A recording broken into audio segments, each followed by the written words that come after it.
Welcome to the Thought Balloons podcast.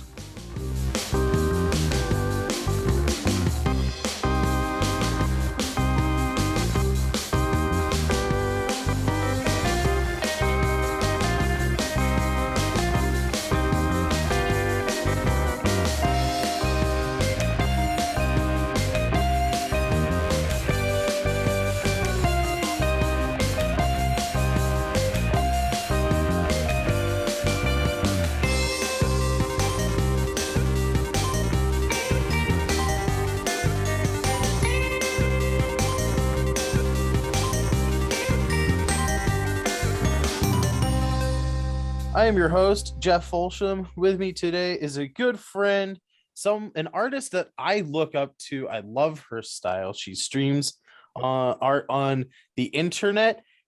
We were just talking before the podcast about maybe a switch in platform. Maybe we'll get to that. Who knows? At the end of the show, lovely listeners, you know that I give my guests a time to tell you where you can find them. But without further ado, welcome to the show. Good friend, great artist, Marina Collings. Welcome. Hey, Folsham. Thanks for having me. Thanks for being here. First off, let me just lavish you with praise. I absolutely love your artwork. I'm very happy that you are working on a comic right now because I am very excited to see what your cute creepy style is gonna be like in the pages of a comic book. Very Tim Burton-esque. I'm very excited to see too. I love it. It's great. It's great stuff. In fact, I'm just gonna throw it out here, that way there's accountability.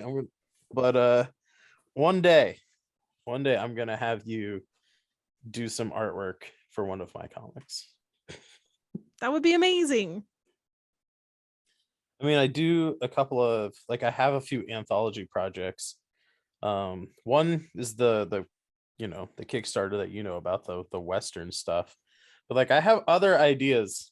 Eventually, Folsham Art Productions is going to be its own publishing house. That would be so cool. I would love to see what else you're going to do besides Westerns. And one day you'll be a part of it, doing creepy goth Tim Burton style artwork. I've seen some of your noir stuff that you've been streaming, and it actually is really cool. Yeah, that's where my passion is, honestly, is in the black and white stuff. Yeah. I know it's not a podcast of me talking about my stuff, but I have a 50 issue medieval fantasy thing that I'm gonna do while doing these noir and one-off anthology graphic novels, and then I'm gonna flip-flop, and the noir is gonna be the ongoing monthly issue series, and the medieval fantasy is gonna be one-off graphic novels. Cool. Because there's no way I can do multiple monthly issues on my own. It's impossible. That's a little rough. But like I said, this isn't about me, this is about you. And I always like to start off a podcast where we're talking to a creative person with the first question, which is how and why? How did you get into art, and why did you keep doing it? Okay. Both my parents are really creative people. I got a watercolor set for one of my younger birthdays, probably 6 or 7, but it wasn't like a Crayola watercolor set. It was a Winsor Newton professional travel watercolor set. And they bought a 6-year-old a block of hot press watercolor paper. It was absolutely ridiculous. There were sable brushes. It was nuts to give to a 6-year-old, but I'm really glad that they did, because then I never settled for that Crayola crap again. Yeah. I got into art classes in high school and then went to college to study illustration. But my experience with art school wasn't super great, and it's not one that I really recommend to people. It ended up just burning me out really, really bad. Kind of killed the things that I really loved about my artwork. And then I couldn't really, like, I kind of worked for myself a little bit after that, and had like an Etsy shop and stuff, but it didn't really go anywhere. And the level of burnout just built and built until I couldn't draw anymore. And I just kind of didn't stick with it at that point. So after that, I ended up teaching myself how to cook. I nearly killed my husband with bread and macarons, those little French sandwich cookies. Mm-hmm. Just teaching myself, like, relentlessly baking sourdough bread for like 4 or 5 months. And so we were just kind of drowning in sourdough bread for a really long time. And then I kind of transitioned that into working in kitchens for a couple of years. And then I moved to IT when the kitchens got to be too much for me. And kind of in the middle of quarantine last year, I started consuming a bunch of content that had to do with digital art. I had tried a couple of times to get back into like keeping a sketchbook, which was always a really big passion of mine, and maybe doing some like digital stuff. But the tablet that I got was a Lenovo Yoga, and the technology just wasn't there. It didn't feel nice to me. It didn't feel good to do like inking and coloring on that. It just felt kind of like ew. Right. It also didn't work with the version of Photoshop that I had, so I had to use Krita and like a Wacom Windows pen. I should have just bought a Wacom tablet instead of like trying to do all these workarounds. But I think they were kind of expensive at that point. And none of those like kind of attempts. janky. Yeah, the like setup was not awesome. It was enough to get a couple of like planner stickers out of, but it wasn't anywhere near what I've got going on now. So I ended up finding a little Wacom tablet, just like a little Intuos at Best Buy mid quarantine last year, and just kind of it took off. It finally felt good again. So you mentioned schooling not like being a good experience and like leading to burnout. Is that like what do you attribute that to? Like what aspect of school was it that kind of like, I don't know, robbed you of your inspiration or your motivation? Before I went to art school, I was doing a lot of like anthropomorphized little like animal characters, kind of like Julia Pott, if you've ever seen her animations. And a lot of like very whimsical watercolor, pastel colored, kind of vaguely creepy, Mm-hmm. as is my brand. And I got there and it was just sort of like, all right, we're going to cram each of you into this box and you're going to figure out how to be a gallery painter or charcoal artist. And it was just kind of like, but I want to animate and I want to make little watercolor illustrations, and I don't want to learn how to oil paint any more than I Mm-hmm. already have. Um and so it just sort of felt like we were like there was all of this talk about like finding your style and making sure you're unique and you're standing out, but at the same time it was sort of like you would walk into a critique and they would kind of instinctually try and smash out of you the things that made your drawing different from everyone else's, which is the way that they do Right. it for fundamental drawing. That's, you're doing still lifes. They're supposed to be accurate. But at the end of it, it was just like I'd had so many professor assigned projects and so many late nights and the finals that took like 28 hours to complete each. And Mm-hmm. I walked out of it and was like, okay, what do I draw now? And there was sort of like no voice that said like, this is it, you should draw this. It was just Gotcha. sort of a void because I had buried that so deep to just be able to be like, I have to draw a pumpkin still life.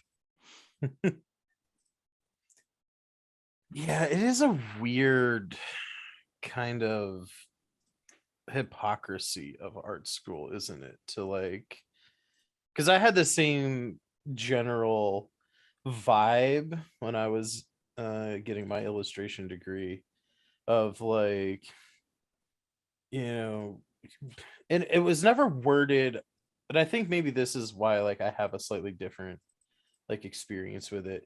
For me, it was never worded um in a way that was like we're trying to like, they never tried to make it seem they were trying to help me find my style. It was always, one day you will develop your own style, but right now we're trying to teach you the fundamentals so that later on you can branch off and do other things. So Yeah. like if your professors were specifically wording it like, you know, if they made it like seem like they were going to help you develop your style while simultaneously like crushing you underneath the boot heels of the establishment, then yeah, like that would fucking suck. Yeah. There was a few things that I learned, like using multimedia. So using watercolors and watercolor pencils and colored pencils and ink all together. Mhm. And also there was a printmaking class that was really influential on me. Those actually were really amazing experiences. And once you get past the fundamentals, I do know how to do like figure drawing. Like I can break down figure drawing very well because I took that class twice. Mhm. They let you take it as like a second tier Yeah, a where lot I of my went to classes school. were like that too. Yeah. So it was definitely a mixed bag, but I definitely got the impression that like we're here to help you develop into a fully fledged artist, even though this is a 2-year program. And then it just Mm. never happened.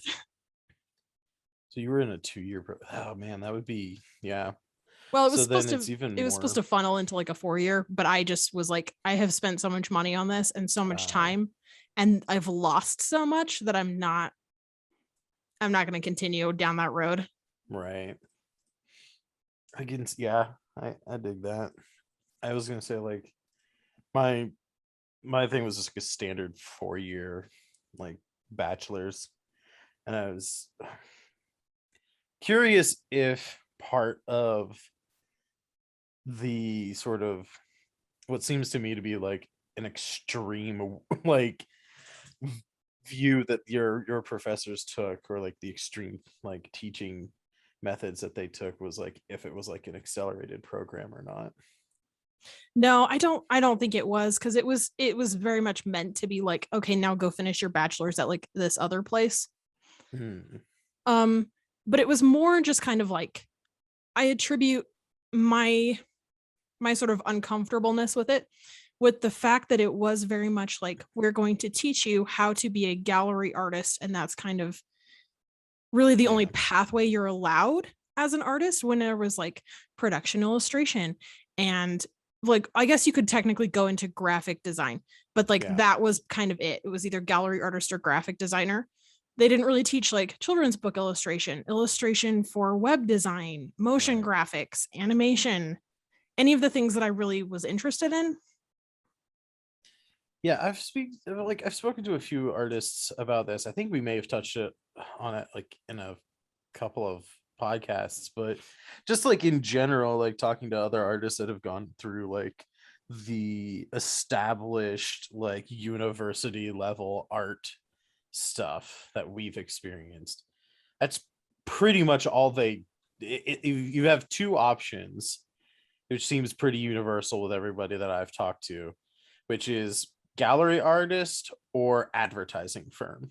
Like that's Mm-hmm. it. It's you're like it's like specifically in my school there was three pathways you could go down: 3D art, which encompassed everything from like clay to wood to steel to like anything, right? Just if it's 3D art, you go down that road. Then there was like traditional 2D art, which involved everything from like, the illustration that we like to do all the way up through oils and printmaking and charcoal and all that stuff, and like traditional gallery art. And then there was the graphic design stuff. The 2 and 3D art courses specifically were about creating, in air quotes, high art, right? Like Mm-hmm. gallery classic, just I made I made artwork and it's meant to represent the depths and depravity of the human soul through the reds and blacks that I'm, like that kind of bullshit stuff, right? And It's then the graphics design course was very strange, like talking to my friends that were doing graphic design. Like that whole section was literally designed to be like an ad firm, but in school. Like the professor was like your boss, and he would give you assignments, and like you would have to do the assignment. It was like, but it was that those two things. Like there was nothing in between. Like it was weird. And the divide is so strange because they, with the high art stuff like you're talking about, it's art for art's sake. It's, you're going to, after you graduate, get an agent and continue to just create art down this like style path that you somehow inexplicably found on your own. And Mhm. and that agent's going to get you gallery showings, and that's how you're going to make a living, but you're going to starve to death because obviously like that's the only way to be a real artist. And then the graphic design students I had, who I was friends with, had kind of a similar experience to what you're saying. It's like, we teach you how to market yourself and make a portfolio that will actually sell your work. And so like the divide there is the money. One of them, Mhm. they teach you how to make money and make a living being an artist, and the other one, they're kind of just depending on you being able to be independently wealthy or marry a an aged millionaire, I guess. I don't know. Yeah, I think the divide's like even further than that too, because at least in my, experience talking with like the graphic design people, they weren't learning how to create their own unique voice. They Yeah. weren't learning how to market their art. They were learning how to market specific set of skills to say to a potential employer like, hey, don't you're not hiring me for like, my particular comic book style. You're hiring me because I'm adaptable to what you want. Yeah. And like Chameleons. yeah, and it was so weird because like the the side of the art system where they teach you how to make money is specifically just, for lack of a better term, prostitution. Like you're just, here's a skill that I have, and I'll do whatever you want as long as you pay me. And then the other side is like all about artistic integrity and like personal growth and personal expression, but they don't teach you anything about how to sell your artwork or how to monetize it at all. It's Yeah. such a weird, it's like such a weird environment to be in. And they almost, I came out of it almost feeling like I didn't even know how to find that information. Mm-hmm. Yeah, me either. Like one of the biggest things that I've said in, just conversations like this that I've had in the past is like, my biggest wish out of everything, of all the things that I would like to change, the things that I would like to change the most is that the traditional art side of things, like the 2D and 3D, like a gallery artist, that pathway needs to have business classes. You need to have marketing and advertising knowledge, because they send you off into the world with absolutely no idea on how to monetize what they've taught you at the, collegiate level. They're leaving a lot of people with student debt and no way to use the skills they learned to make money to pay off those loans. Now, the one caveat to this is if you had enough presence of mind at the tender age of 18 that Hmm. you already knew you wanted to be a comic book artist or an animator, there are specialized schools that are 3, 4, 5, maybe 6 times as expensive as the places we went that Hmm. will actually teach you how to do that. So Yeah. if you wanted to be a game designer, a concept artist at 18, and that's like the path you wanted to take, there are specialized places that you can go, and they'll handhold you through the whole process, and they'll get you an internship at a video game studio. They're completely price prohibitive. Yeah. Oh yeah. And Very like a lot price of them restricted. aren't going to be accredited, so you're not going to actually Mhm. come out of it with a degree. A lot of them aren't going to be like, you're not going to take a geology class or a biology class or a math class. You're just going to kind of come out of it with just art. Yeah.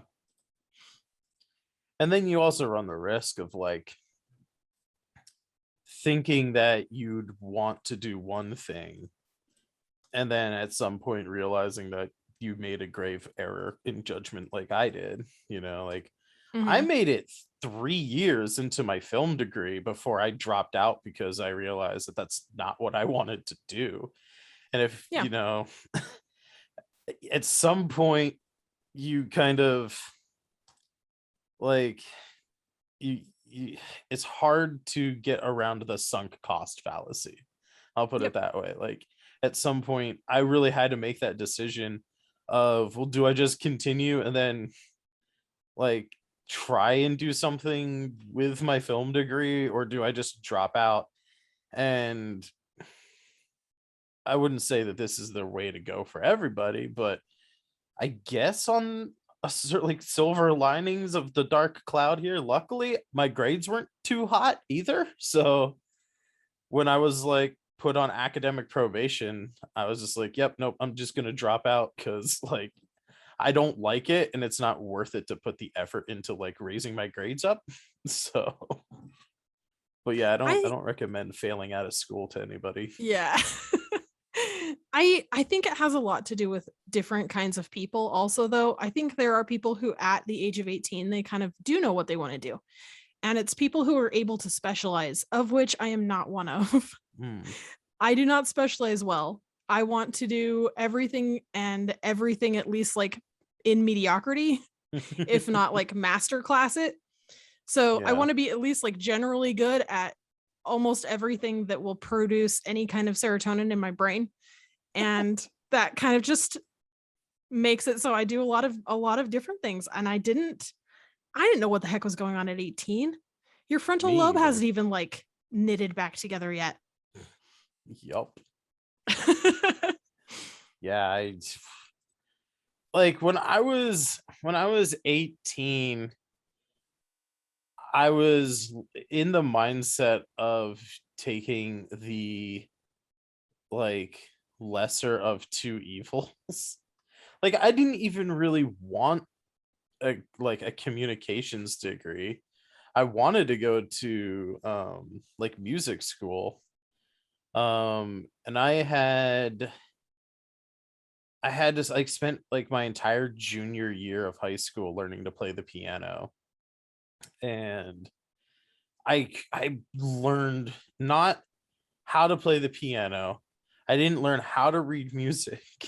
I learned just enough, just physical repetition, just manual, like rote memory of how to play the audition pieces to get into school. And then I found out that afterwards, that even though I wanted to major in guitar and songwriting, there were still like so many classes where I like actually had to know how to read music and actually had to know how to play the piano, that I was just like, well, that's not, can't, nope, can't do that because I can't play the fucking piano. And like I do not like I can decipher music, but like at the college level, they're gonna want you to like be able to sight read. And so I was like, well, I like writing and telling stories and stuff, and I like movies, so I guess I'll go for like a film degree. So like Yeah, even at the exactly. outset, like my passion wasn't even in it, you know, Yeah. But like that's you're an 18-year-old kid. You don't know anything about anything yet. right? I was like, I'm very envious of the people who at 18, post high school, they actually know or have a pretty strong inkling of like what they would enjoy or what they think they want to do for their life, and then are lucky enough to experience some of that when they go to university and are like, oh yeah, no, this, I actually do really enjoy this and I made the right choice. Like, man, that would have been so nice. I would I have feel like graduated before I was 29. I feel like that I've heard anecdotally that those people exist, but I've never actually met one. So they seem kind of like a cryptid to me. Yeah. Like I've heard that they exist. I've heard tell of them, but like I've never actually met somebody who was like, yeah, I did the right college, everything. Even like my mom. Yeah. My mom went to school to be a fashion design consultant and product buyer for fashion design and ended up going back to school to be a preschool teacher. Interesting. So like it just doesn't, I've never met somebody who came out of it and was like, I made exactly 1000% the right choice. Yeah. First time around. I think my my sister Whitney, my closest sibling, I think she originally went to school like right out of high school. I think she was going for a hotel and restaurant management degree, but quickly realized while still in school that that's not what she wanted to do and pivoted to an education degree.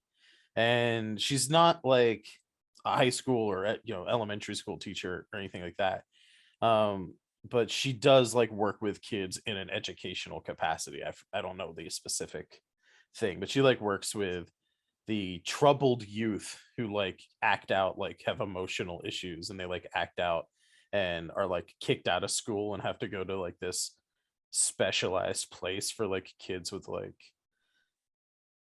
I don't know like what issues they deal with, but like just like kids who like act out a lot for various reasons and like So have problems with authority. she's got a class full of depressed teenagers with ADD. Yeah, maybe. Yeah, I don't know. Like I feel like from the stories that I've heard, it sounds like the final stop on the road to like being sent to like a military boarding school Oh my kind of God. thing. Yeah. Like, but I don't know. My other sister got a criminal justice degree, and I think she even got a master's in a similar like field, but now she also works for the same company as my other sister. Like, so that she's not using her criminal justice stuff. I mean, maybe Yeah. she is in some capacity. Like I said, these are like troublemaking kids, so maybe she has like kind of, I don't know what the right term is. I want to say dovetail, but that doesn't. That's a wood making. It's a furniture term. I don't know, but like maybe she's kind of swerved that knowledge base into like Yeah. scaring the kids into like being, I don't know, better people.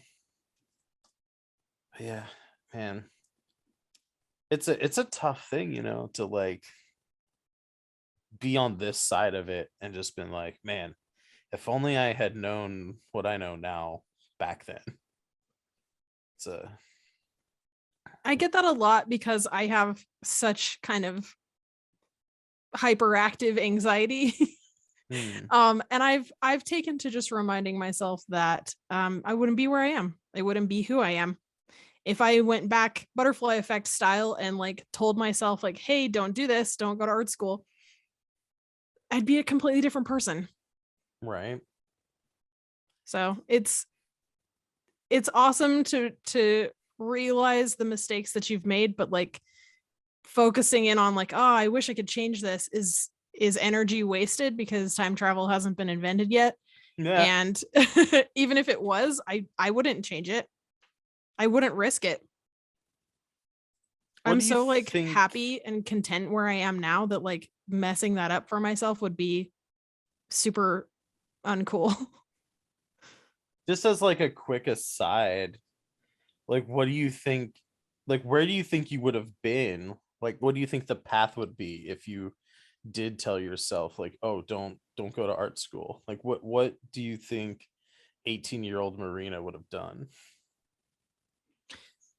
um I don't actually have any idea. Yeah. Like maybe just gone to school for like generals or something. But like I don't even know if I would have been able to go to college because I got a scholarship for my artwork. Hmm. So the whole thing was based on my sketchbook and my portfolio at the time. And then they paid for like the first semester, I think, of tuition. So maybe gone Gotcha. into the workforce. I don't know. Yeah, Hard I to don't. predict. Yeah, I don't know what I would have done either if I had decided to like, because like I had like all of my art teachers in high school and stuff like that were, telling me that I had art potential and that I should go to school uh, for art and illustration and stuff. And my philosophy at the time was like, no, like I just like to do art, like it's fun, and I don't want to make a job of something that I think is like, a leisure activity, right? Like a pastime. It's like I don't want to like turn something I love into a job, because then I'll end up like resenting and hating it, right? Mhm. And if I had gone to school for art back then, I don't know what would have happened. Like Yeah. I probably wouldn't be an artist now, given how my schooling went. Well, and it, like I said, it took me 7 years to come back around to it, Mm, to come back to a point where like I was feeling fulfilled and feeling happy with my work again. And then I did the same thing and tried to make it a job, but like I did it a lot smarter this time. right.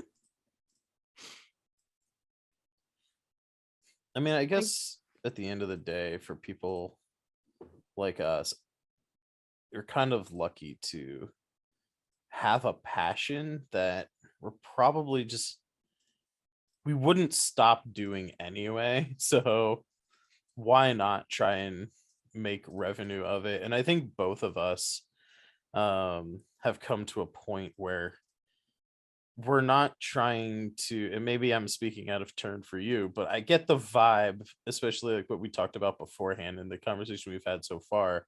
I get the vibe that you're not trying to capitalize on what you think people want from you, but you're just trying to capitalize on what you want to do, right?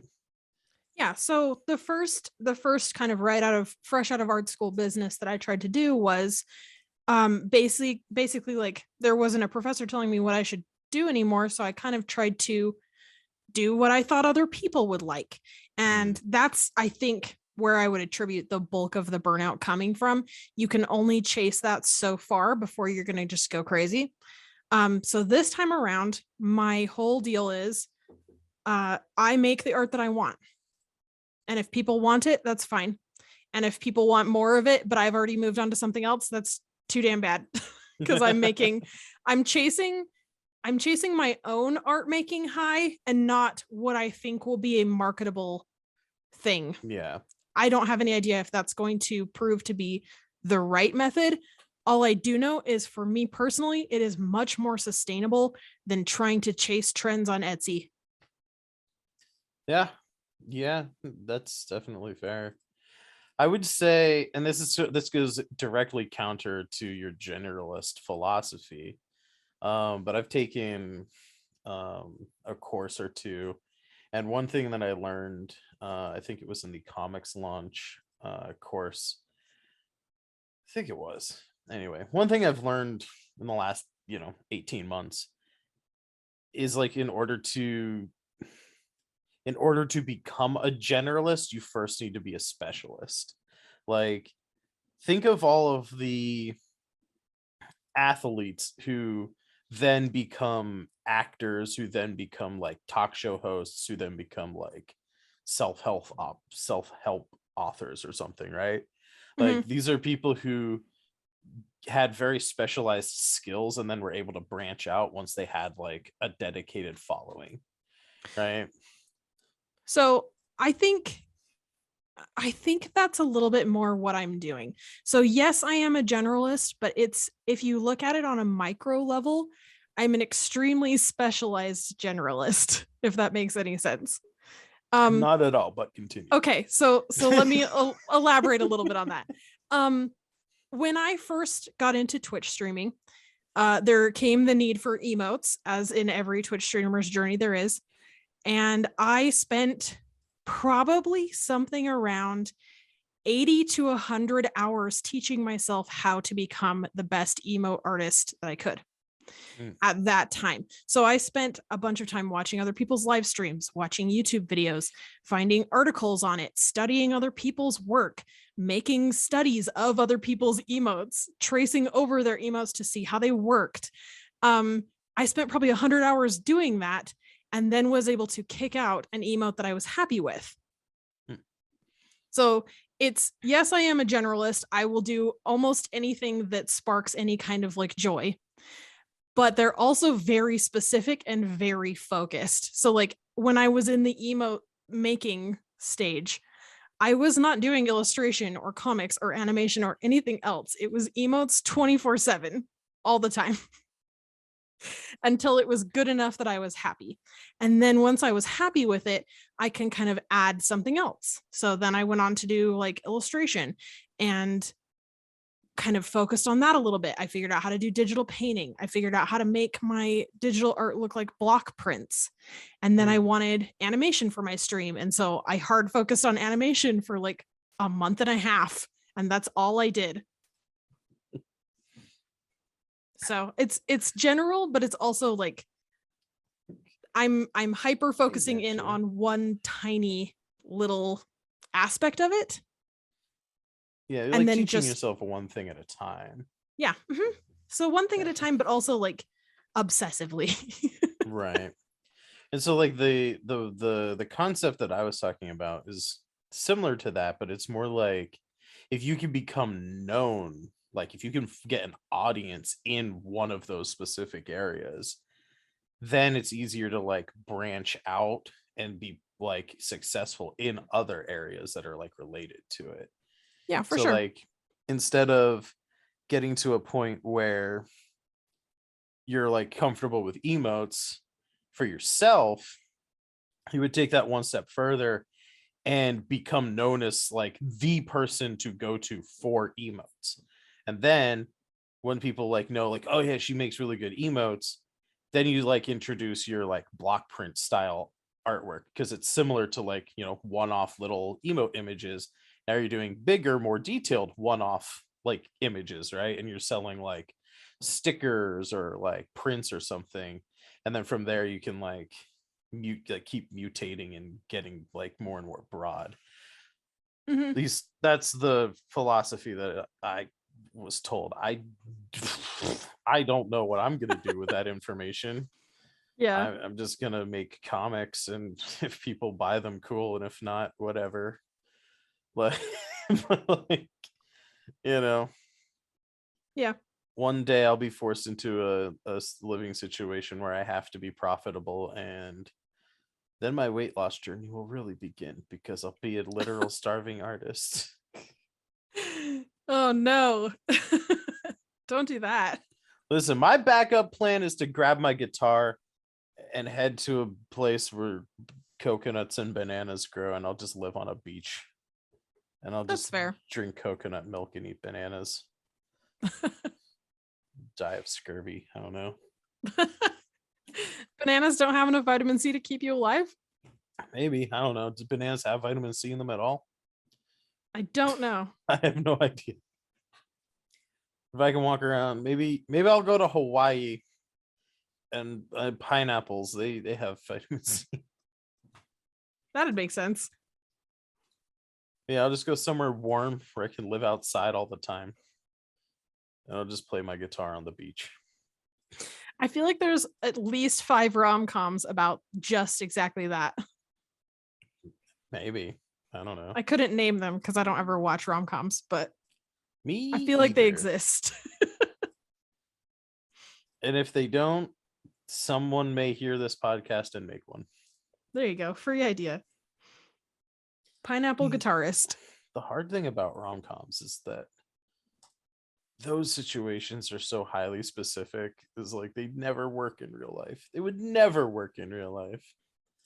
Oh no, absolutely not. Like, can you just imagine like the first thing that comes to my mind, and like the simplest, easiest detractor to that being like something that would ever work is like, can you just imagine the hygiene of the person that lives on a beach eating like coconuts? Like, you There's really an ocean right there. cool. So now instead of smelling like, you know, sweat and human body odor, now you smell like rotting Fish and salt. Yeah. Yeah. And I don't pineapple. know. Is that better? I feel like that's know. like a lateral move at best. Maybe even worse. I don't know about this whole beach thing, man. I kind of like the indoors and places where it rains.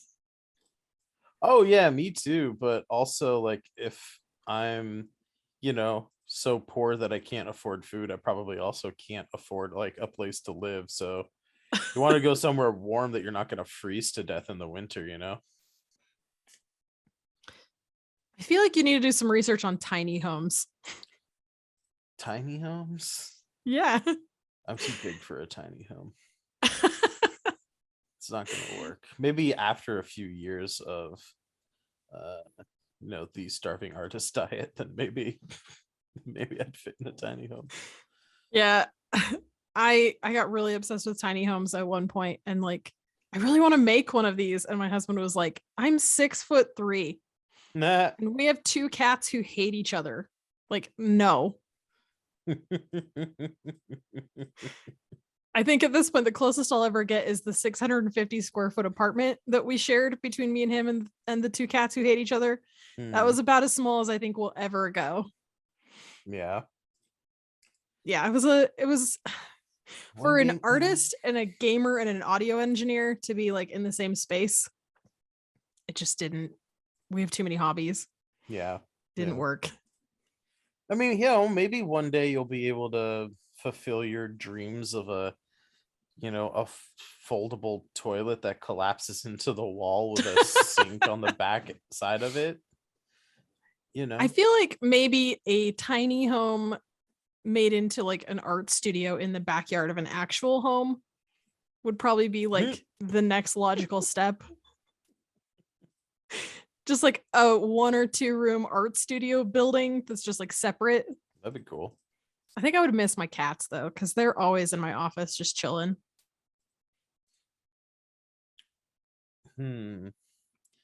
You could get cat-sized hamster tubes and just like connect it.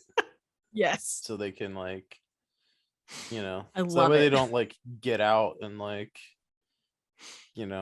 get carried away by like a hawk or something. I would love to see a hawk try and carry away either of my little babies. They are chunky. We have a tabby who like has like a little spare tire around her middle. She's like a normal tiny cat, and then just like the middle is just real chunky. And then we have a 15-pound Maine Coon that can stand up and like touch my thighs when she's standing. So she's probably something like 2 feet. She's huge. I feel like she'd just take that hawk and just eat the hawk for breakfast. She's a beast. I mean, man, 15 pounds, probably maybe a little bit too much for a bird of prey. But I've seen like videos of like eagles and hawks and stuff like swooping down and like grabbing chihuahuas. They'd have to like team lift, I feel like, to get my Maine Coon. I feel like you'd have to get a couple of buddies. Come on, hawk, you gotta lift with your back. Don't lift with your back, you gotta lift with your knees. Lift with your wings, buddy. Oh man. She probably would fall for it too, because she's so dumb. Oh, she's so dumb. Bless her heart. She's beautiful and gigantic and fluffy, but an idiot. She just like stand there T-posing, waiting to be like just like, take me now. Lift off. Just yeah. I'm ready.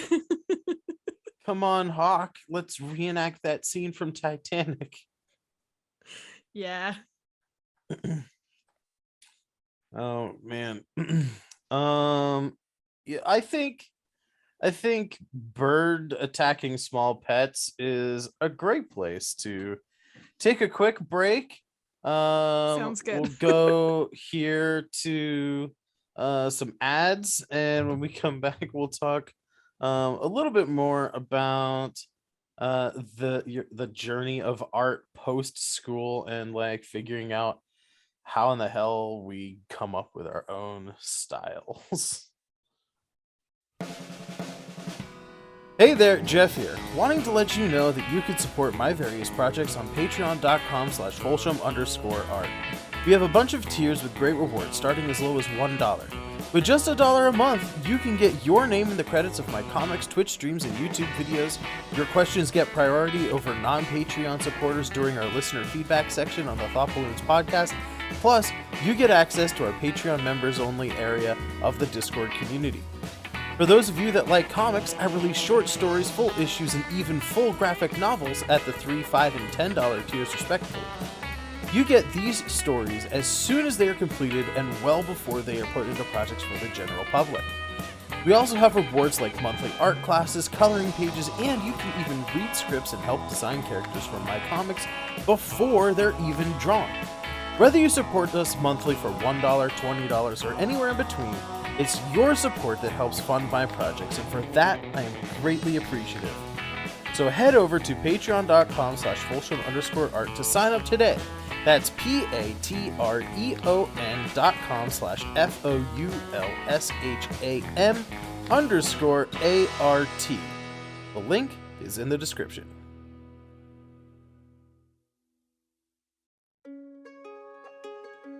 If you've spent any time around my neck of the internet, you know that I love tabletop gaming. These days, I'm relegated to playing online as the people I like to play with have spread out across the world, but I long for the days when I could play in person.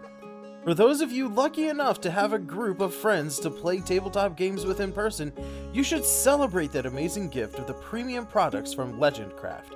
If you go to legendcraft.ca/discount/fart, that's F_art, you get 5% off your order when you get any of their awesome gaming accessories. For the players of 5th edition D&D, you get nice wood and steel magnetic spell and hit point trackers.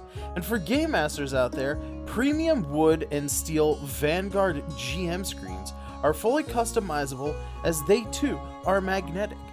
Not only can you change out the info on the back with the use of magnets and printouts, each panel can be separated and oriented however you wish. You have a long list that's easier to read in a vertical format? Well, just rotate a panel and stand it upright. You need more panels than the trifold GM screen available elsewhere? Well, you can just add more panels. All of these products can be customized with logos and designs, or kept nice and sleek with a pure wood finish. But that's not all. They even have custom dice wooden stickers, and they even make actual gaming tables custom to your needs. So head on over to legendcraft.ca/discount/F_art for 5% off and treat yourself to the high quality premium physical gaming accessories that you deserve and celebrate your gaming hobby. That's legendcraft.ca with promo code F_art at checkout, or use the link in the description below for 5% off your order. Welcome back to the Thought Balloons podcast. We are sitting here with Marina Collings of M Collings Art. Before the break, we were talking about our distaste with the academic art institutions here in the States, and I thought that would be a really good segue for the second part of the podcast. If the institutions are failing to teach us what we need to know, how then do we learn what we do need to know? And I know, Marina, we've talked before in various formats about the benefit of being able to teach yourself and the benefits of self-learning. And I know we even vaguely touched on that with the the emotes or the animation or like the illustration work that you've kind of progressed through while streaming. But I know that you're knowledgeable about it, so I'm just gonna blanket question what you got to say about teaching yourself how to do things. And I can, we'll specify from there, but just what are your general thoughts on it? So the hardest part, obviously, with teaching yourself how to teach yourself is you have nowhere to start, right? Hmm. You're not sure what's going to work and what's not going to work. So this is kind of the loop that I end up in anytime that I have something that I'm trying to teach myself, whether it is a knitting project or a cooking project, a baking project, 3D modeling, 3D printing, streaming, video editing. I have a lot of fingers and a lot of pies, but like they all start with this loop. So first thing I do is I Google the basics. I figure out like what terminology am I kind of looking for? Are there different sections to what I'm kind of trying to do? Are there different varieties? And then I kind of find a beginner focused video on YouTube and I watch through as many of those as I can take until I get to the point where the next video I click on has the same information just regurgitated that I've seen before. And that's when I know to move on to step 2, which is kind of figure out what I already know. So with like the emotes thing, I kind of already knew how to do digital art, how to use the layers, but I was lacking in the areas of like working that small and how to format things, what looked good in that small of a size. But I needed to figure out where I was before I could figure out what was next. If you then kind of figure out what you need to learn next and keep your leaps really small, so your research topics like really close together, it kind of gives you a knowledge base that's built without holes in it, which is really helpful when you kind of come back to try to like re-research, which is kind of not the next step, but the step after that. So step 4, I guess we would call it, is test your hypothesis. So you've watched a bunch of videos, you kind of know what the terminology is, you kind of know like where you're at and what you need to learn next. But then you got to test it. You got to figure out like, you have to actually like set up a practical test for it. So go out and try the thing that you're trying to learn how to do and see where your failings are. That first one's going to be like a pancake, right? The first pancake is always shit every time. But you're going to learn so much trying to make that first pancake. And then you kind of know where the holes in your knowledge are, and you can kind of go back and pinpoint your research to fill those holes, which takes us back to step 1, Google the basics. So you find that super specific little hole that you're missing and you Google that. And then you just follow the process, the loop again and again and again until you kind of have what you need. Interesting.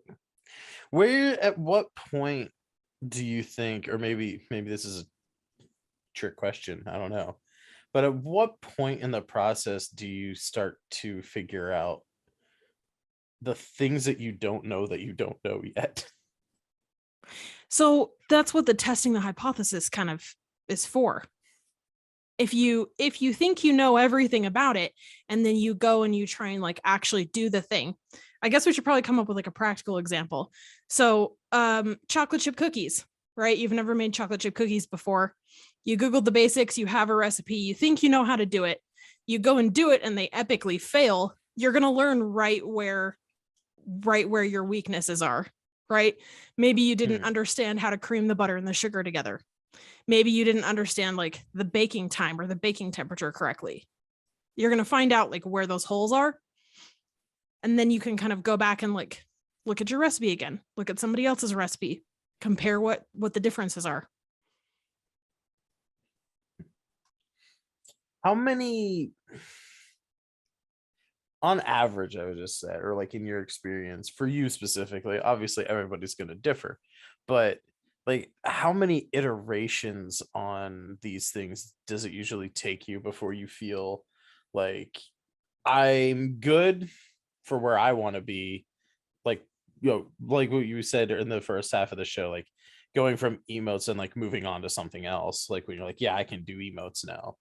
Like how many like iterations of the like learning, practical application, relearning, practical application, like how many cycles of that do you tend to go through? It's totally dependent on the project. Hmm. So for like in the last month, I taught myself how to make a tomato soup that I was happy with, because prior to that I didn't have a tomato soup recipe that I liked. That maybe would take like 2. Like I maybe could just tweak the recipe once more, compare it to somebody else's, and get good enough. It's all about just getting to good enough. It doesn't have to be perfect. We're not looking for like a Michelin star restaurant recipe here. We're not trying to like be Michelangelo. We're just trying to make a halfway decent soup. So for that, it would probably be like 2.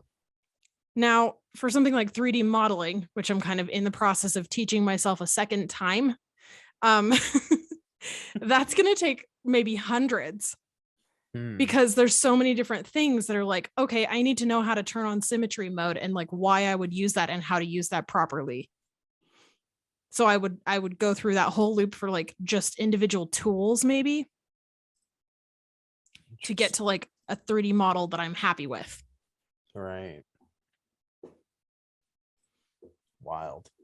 Yeah, I just sort of do things. So this is super intuitive for me. I actually sat down and kind of wrote out what the process looks like, just to kind of get some step by steps so that I would be able to give your listeners something actionable.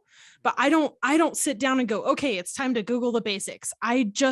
Something sparks an interest and I will immediately just go to Google and find out almost everything that I can get my hands on about the subject. It just kind of happens. It's very like intuitive. It's not something that I'm actively like trying to move through these cycles. It's just kind of answering the question of like, how do you teach somebody how to teach themselves? I wonder if that would be useful for me. Probably not. I don't think I could do that. I get very impatient with production, if that makes sense. Like a lot of people have told me like, man, like you produce a lot of comic book pages like really quick. And sometimes that leads to burnout. Like I barely did anything the last week. As of recording this podcast, I only did like 2 pages in the last 9 days. But like there's something in me that's just like, I want it to be done. I just want this to be over. And that for me is like really, really, really gets in the way of the learning phase of the let me watch videos, because I'll get 5 minutes into a video and be like, man, I'd rather just be learning as I'm doing this. And then I'll just like go draw something. But that's totally part of it. Maybe you don't really even need the Google the basics step or figure out what you already know. Maybe your first step is just do it yourself. These steps aren't going to work in this order for everybody. But if you started drawing a comic panel and realized like, I don't know what the heck a building looks like you're going to go look up reference. Yeah, I usually just buildings. Well, yeah, you know what I mean. Like you're gonna go find the information that you need. But also, I don't know that a lot about comics you're gonna need to figure out from nothing at this point. Like you probably have a really good baseline for comics just from intaking a lot of comics. That's true. I guess like for me, I do and I get, well, I mean, now maybe I do end up like my process maybe is a lot more like what you described, and I just haven't really ever thought about it in such a clinical kind of thing. And it's just more organic, like you were saying, right? It's just sort of just like it kind of just happens. Because I was just like, I was randomly scrolling down Twitter, I think it was yesterday, and I saw a post by Francis Manapul, who's an amazing comic book artist. And he was talking about the new comic that he's doing on Comixology with Scott Snyder, and I think it's called Clear, maybe. I think it starts with a C or like a K noise. I think it's called Clear. I could be wrong, but listeners, if you're interested, look up Francis Manapul and Scott Snyder Comixology original. I'm sure you'll find it.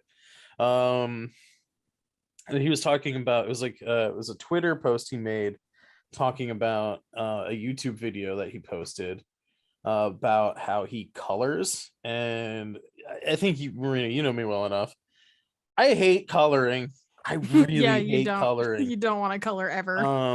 And it's mostly because I just don't understand it. Like I have that academic knowledge of like I know complementary color scheme, analogous color scheme, monochromatic color schemes. I know that. I know generally how to pick colors. Like if you have, if you're doing complementary, right, and choosing opposite colors, and one's like a high saturation, you probably want the other one to be a low saturation so they don't clash. Like I get that, but like it doesn't make any sense to me on like an instinctual and like emotional level. Like, and so I'm constantly second guessing myself. And so I watched this video about like how he came up with this like the signature look of the comic he was working on. And there was some stuff that I was like, yeah, okay, I know that. But then he talked about color gradients, like, or gradient maps, I think it's called in Photoshop. Mhm. Gradient maps, and I was like, the fuck is this? And so then I Yeah. like spent like 45 minutes last night, or I guess technically this morning, because it was like 4:30 in the morning. And I was just like messing around on this noir comic that I was doing that has like gray tones and stuff in it. Because he was like going from black and white grayscale art and using these gradient maps to like add color to the pages in like a really cool sort of like 80s Miami kind of feel to it. That's not exactly right, but it had like, you could very easily do like vaporwave Hotline Miami style like coloring with like the way he was using gradient maps. So Yeah. like I was just messing around with that last night, and I was like, ooh, this might be like a fun way to like inject color into something without actually having to color anything. Mhm. And so that was kind of fun. But I guess like for me, it sort of just trickles in like organically. Like I'm never,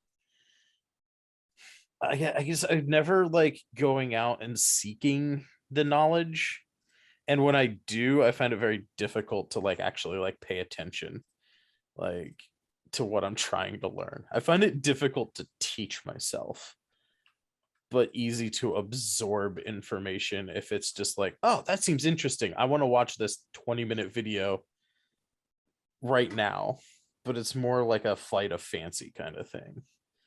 I find it difficult to like activate that part of me, I guess. I don't Yeah. know. There's definitely like a drive that makes me go and try and find this information. And I don't know that that's something that everybody has quite to like the obsessive degree that I do. I think it's also kind of something I learned because I didn't always used to do this. Like coming out of college, I didn't have any idea how to research or teach myself anything. I was Mhm. I was almost convinced that like I had learned everything and now there was no way for me to take more classes and learn new things because I was like out of college, I was done. Right? That's the Mhm. arrogance of youth that you know everything. But now I'm a little older and I'm fascinated by trying to figure out all of these different things. Like there was just a drive that made me go look up 3D modeling and something that made me feel like I wanted to do that. It's often like something that I see on the internet or Twitter or Instagram or TikTok where somebody's doing something creative and I just kind of get this weird itch in the back of my brain like I want to do that. I want to do that too. I can do that. I can teach myself how to do that. And it just kind of grows and builds until that little voice is just like, go figure out how to do it for the love of God. And then I'm on that track. So it doesn't, and I don't get that with hardly anything other than like creative processes. Like Hmm. I have no desire to understand how the post office works, but like I might one day. And so I'm not going to shut that off for myself Right. because like, what if it's interesting to me someday? And like the cooking thing isn't quite as much of a drive for me anymore now that I'm doing digital art and Mhm. 3D modeling and animation and all of that stuff. It's kind of like backseated. Like if I see something or I taste something that's really good, I'll kind of meander down that path a little bit, but it's not crazy like it was with the sourdough bread and the French macarons. It was just like straight up just obsessed. Could not Yeah. get it out of my head. All I did every day. See, that's something too, is like I like learning about a lot of things, but then I don't have like the drive for like the practical application of it, which is kind of interesting because I watch a lot of cooking shows and I Yeah. enjoy cooking. I have no desire to actually cook. Yeah. It's wild. Like I think the like my version of like sourdough and macarons for me was I really wanted to learn how to make a beef Wellington. And like I did Okay. that and I can do that. And that's like okay, cool.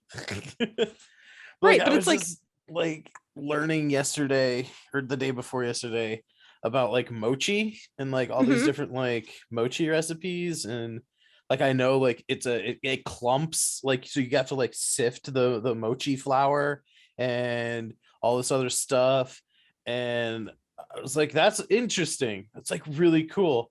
I kind of want to make those things and then 30 seconds later I was like no I don't. I really don't want to go through the effort of making anything. but that's part of it too. Understanding things that are just like satisfying, entertaining to your brain, and understanding what things have that drive behind them. That's like I have to do this. Like I have to make my own hands do this thing. And a lot of times I have that same feeling. I think watching people make mochi is fascinating. I think making like watching people make pasta from scratch is fascinating. But I Mm, don't have that same like I have to make pasta. It's just kind of like I'm actually fine with the box stuff. Like right. I'm okay with that. But that doesn't mean that I can't still get joy from watching somebody else do it. It just isn't something that I feel like I need to do. Yeah, sometimes On you just gotta be content in having knowledge without the practical like application of it, I guess. Yeah, like maybe that idea is just not meant for you right now. Maybe you're just holding it. Well, because it's like interesting, right? Of like I've always been a like kind of like when we were talking about like schooling, right? And like being frustrated of I want to learn this thing and I want to do this specific thing, but they're not teaching me this specific thing, right? Yeah. I have always been a I learn best through the practical application of the skill that I'm trying to learn. Like I learn by doing, right? Um I have many examples of like one of the reasons I stopped piano lessons is my piano teacher said like I brought to her a book of sheet music for Whatever and Ever Amen, the album by Ben Folds, Mhm. and she didn't even look at the music. Like she refused to even open the sheet music to see how complicated or complex the music was. She was just like, this isn't 1700s German composer, like it's not Brahms, Bach, Mozart, or whatever. So Mhm. we're not even touching it. Like if you do what I tell you to do, if I do like if you do all the things I'm teaching you, you'll learn how to read music and then you can go play that stuff on your own. It's like we're not going to waste time doing that here in this class. And I like tried to explain to her, I was like, I will do the things that you want me to do in order to be able to do that, but like my drive and my motivation comes from like being able to actively apply things to what I'm trying to learn. And it's like right now, I have no motivation to do the exercises and the things that you want me to do. Like, if you help me figure out how this applies in a practical sense to this stuff, like, we do all this stuff that you want in the lesson. And then, like, the last 10, 15 minutes, we just like kind of break down and like show me the similarities between this music and this other, the stuff that you want me to learn, like I'll be able to process your information a lot better. And she just wasn't having any of it. And like I was like so frustrated, you know. Yeah. And that's something that I feel like is needs to be a core of education and being a teacher of something, being a guide of something, is you have to be able to meet your students and your audience where they're at. You have to be able to adapt your techniques to different forms. So if I was trying to teach somebody how to digitally paint and they only wanted to paint, He-Man characters, I'm just going to figure out how to adapt my techniques from like creepy, cute little goth characters to vintage He-Man. Like I'm just going to figure out how to make that switch and how to teach them in a way that they're interested. Because as soon as you tell somebody like the spark that you're feeling towards this avenue isn't valid, they're not listening to you anymore. Like you did with your piano teacher. It's like, I am not interested in learning the way that you teach only on this path. If you're not going to teach me how I want to learn, then what are we even doing here? Exactly. Why are we even wasting both of our times doing this if I'm headed in this direction and you only teach on this path that has rails and walls? I mean, it's like also like part of it, especially when you're like paying for like a private tutor, right? That it's just a one-on-one interaction. Like if we were in a class, like a piano class, I could see having to acquiesce to like a one size fits all kind of like teaching methodology. But like when you're, it's like a one-on-one tutorship, like mentorship, apprenticeship, whatever you want to call it, like shouldn't there be some amount of like personalization in the teaching style? One-on-one like that, you literally have infinite opportunities for customization. Maybe your student doesn't learn very well from text. Maybe your student learns super well from diagrams or from hearing things over and over and over again. Like I am very bad at reading articles and understanding how things work that way.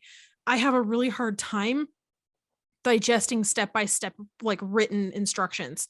But if you throw in a couple of pictures, or you do something like IKEA does where everything is pictures, or there's a video, I learn in half the time because I don't have to sit and digest text that I'm not understanding over and over and over again. So the fact that she like didn't stop to even consider that there might be a reason to open the Ben Folds book is frustrating to me, because in a one-on-one scenario like that, like, why didn't you teach Jeff how Jeff wanted to learn? Well, that's the thing, is like I even had asked her like, do you even know like Ben Folds music? And of course she said no. Like all she listens to is like, classical music, right? Like she just immerses herself so fully within like the 16th to 18th century German classical stuff that Western music theory is all based on. And like doesn't even like listen to modern music. And I was like, if you don't even listen to the modern music, then how do you know? Like how do you just write that was the thing that really made me mad, right? It wasn't that she wasn't like meeting, I mean, I guess partly it was that she wasn't meeting me halfway, but like I think the thing that really pissed me off was like, how are you making a judgment about something that you don't even know? Like you admit to me that you've never listened to his music, so then how can you know that it's not like on a level equal to the music that you're talking about just because it's a contemporary musician? Like what? Like it's those gaps in logic that really make me mad in general, because it's like Brahms and Bach and Mozart were contemporaries to somebody at some point. Like they weren't just born and tapped to be like, oh, these three guys they're gonna be musicians. We all look at baby Mozart here. That one, he's gonna be piano guy, and he's gonna make the music. And for thousands of years in the future, he's gonna be the one that they look towards for like the standard of music. Like, no, like he made some music and then people liked it and it stood the test of time. Like, and that's why we like look to the classics as like a foundation because they've been around for a really long time.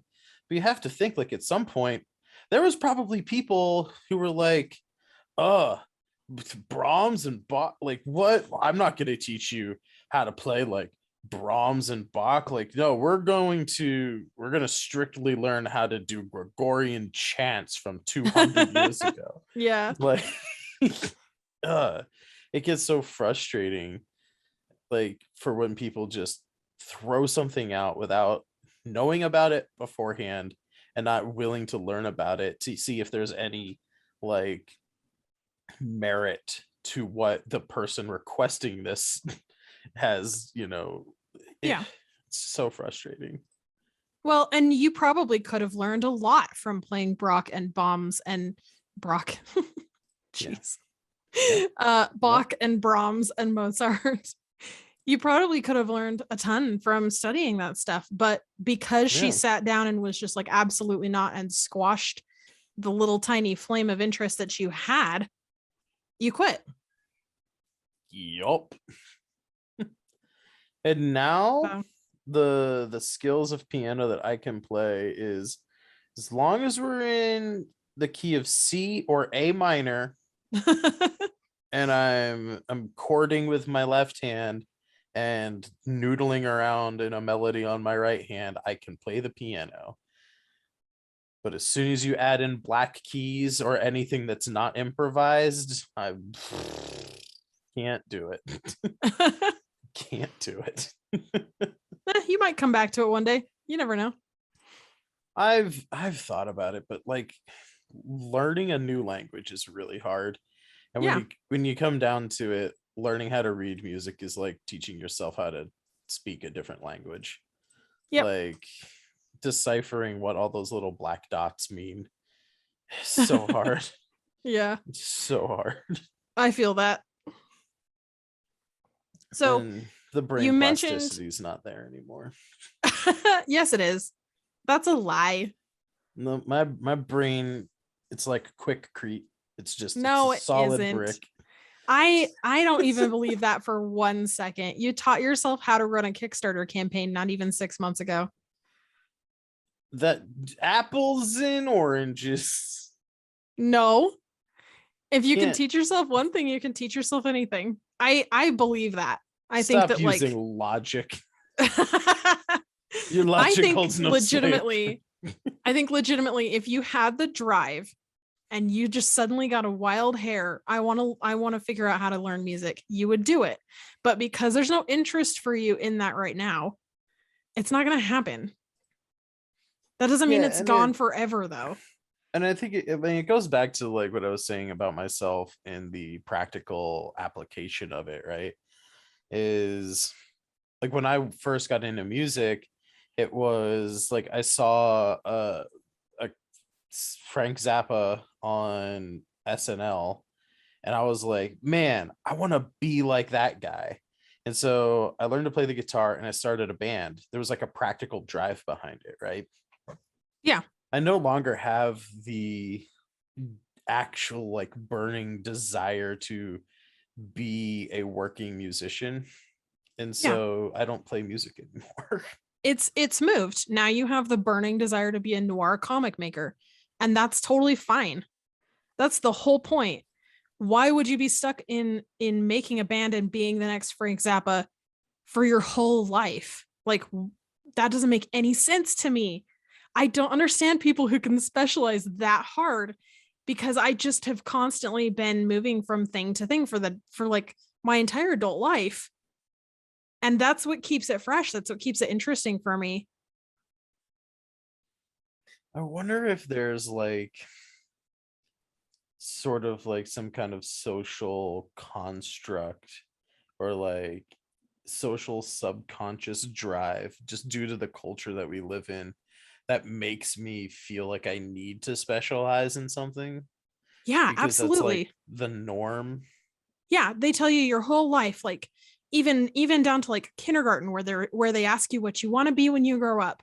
That Mhm. implies that like you will be this one thing when you grow up, and everything from kindergarten until you reach that success point is going to lead you in that direction. They have you do those career counseling tests in like high school to try to have you decide like the direction of your entire flipping life. And like why would that be valid for some people?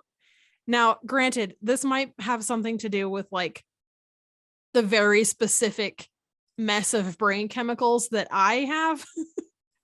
So I don't know that this is going to apply to everybody, but I'm hoping that like at least a few of your listeners can relate to this, and maybe this loop process can help them, or anything resonates. Maybe there are other differently brained humans out there that have like a similar experience.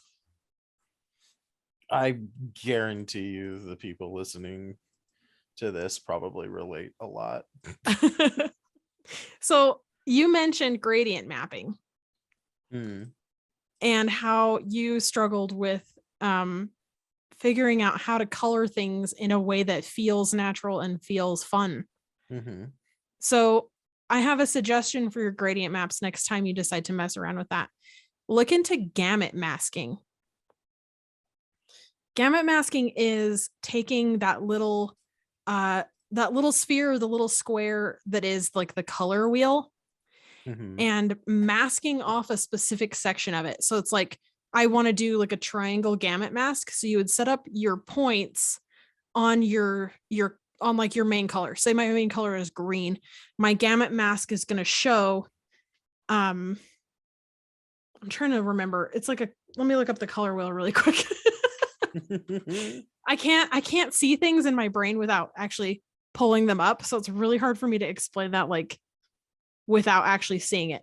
So if my main color is green, my gamut mask might go to either blue or yellow, and then it would triangle into the middle. So I would get all of my warm colors, my reds and oranges and pinks would all be more desaturated gray tones.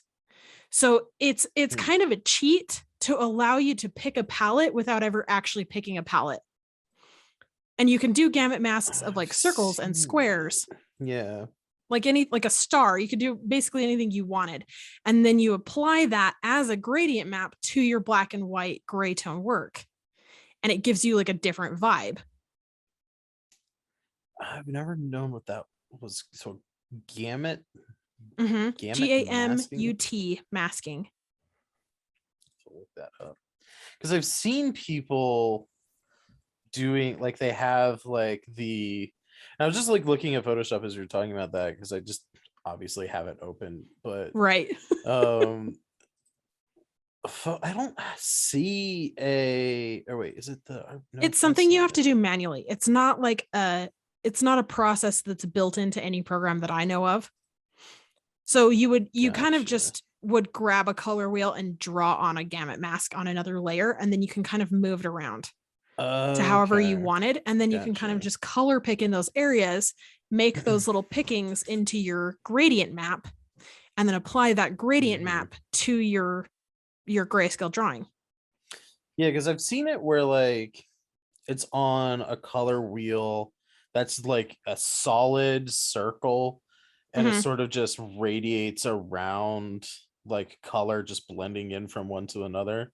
Whereas like Mm-hmm. when I choose color wheel in Photoshop, it's a donut with a triangle inside of it. So like the donut on the Really outside hate that. has like the nice blend of from like the rainbow colors, right? And then Yeah, the triangle on the inside is your saturation and then your lightness darkness kind of triangle thing. I was that like, thing irritates me so much. I don't think I could do a color mask. I was like, I don't think I could do a gamut mask with this particular style of color wheel. No, probably not. You'd probably just have But to pull in I keep it on um Hue Cube and Cooler. I think swatches. I think Cooler is one of the there's a plugin that you can get for Photoshop that has like a real Um, people color wheel. I a can't real remember what people it is color though. wheel. Yeah, real people color wheel. Love Not the Adobe color wheel. it. I don't know. It's worth a shot. If it gets you like one more step closer to I can color things on my own. Not that you necessarily need to do that. Tons and tons and tons of artists, actually, comic artists specifically, will send things out to a colorer. So Yeah, it was actually interesting. I was speaking colorist. to whatever. I don't know. It's whatever. A drawer and a colorer. Yeah, But if you want to self-identify as a colorer, fine. I don't care. The guy with the make the paint good.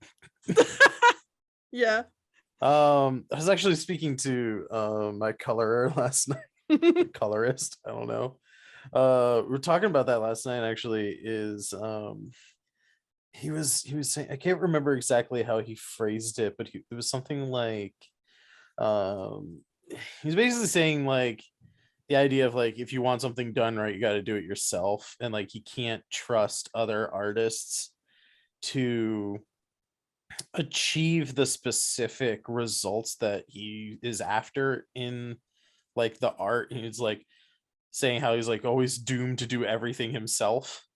I was like, I mean, yeah, or you could just let go of that.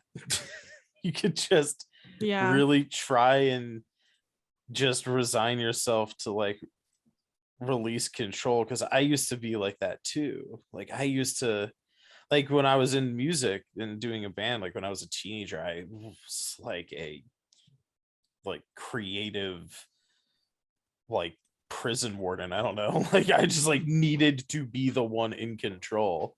So like I would write all of the music, and hand out like sheets of tablature and stuff to like all of the other like guitarists and bassists. And I didn't know how to write drum notation, but like I would either like hand drum or like make a rhythm with my mouth for like the drummer, but like I want you to do this, or like, and afterwards I'd be like, okay, maybe like tweak this part. But like it was all very much like I was the brains and they were like musicians that I was like, if I had money, they would be my employees, right? Like it wasn't an Mm-hmm. even playing field at all.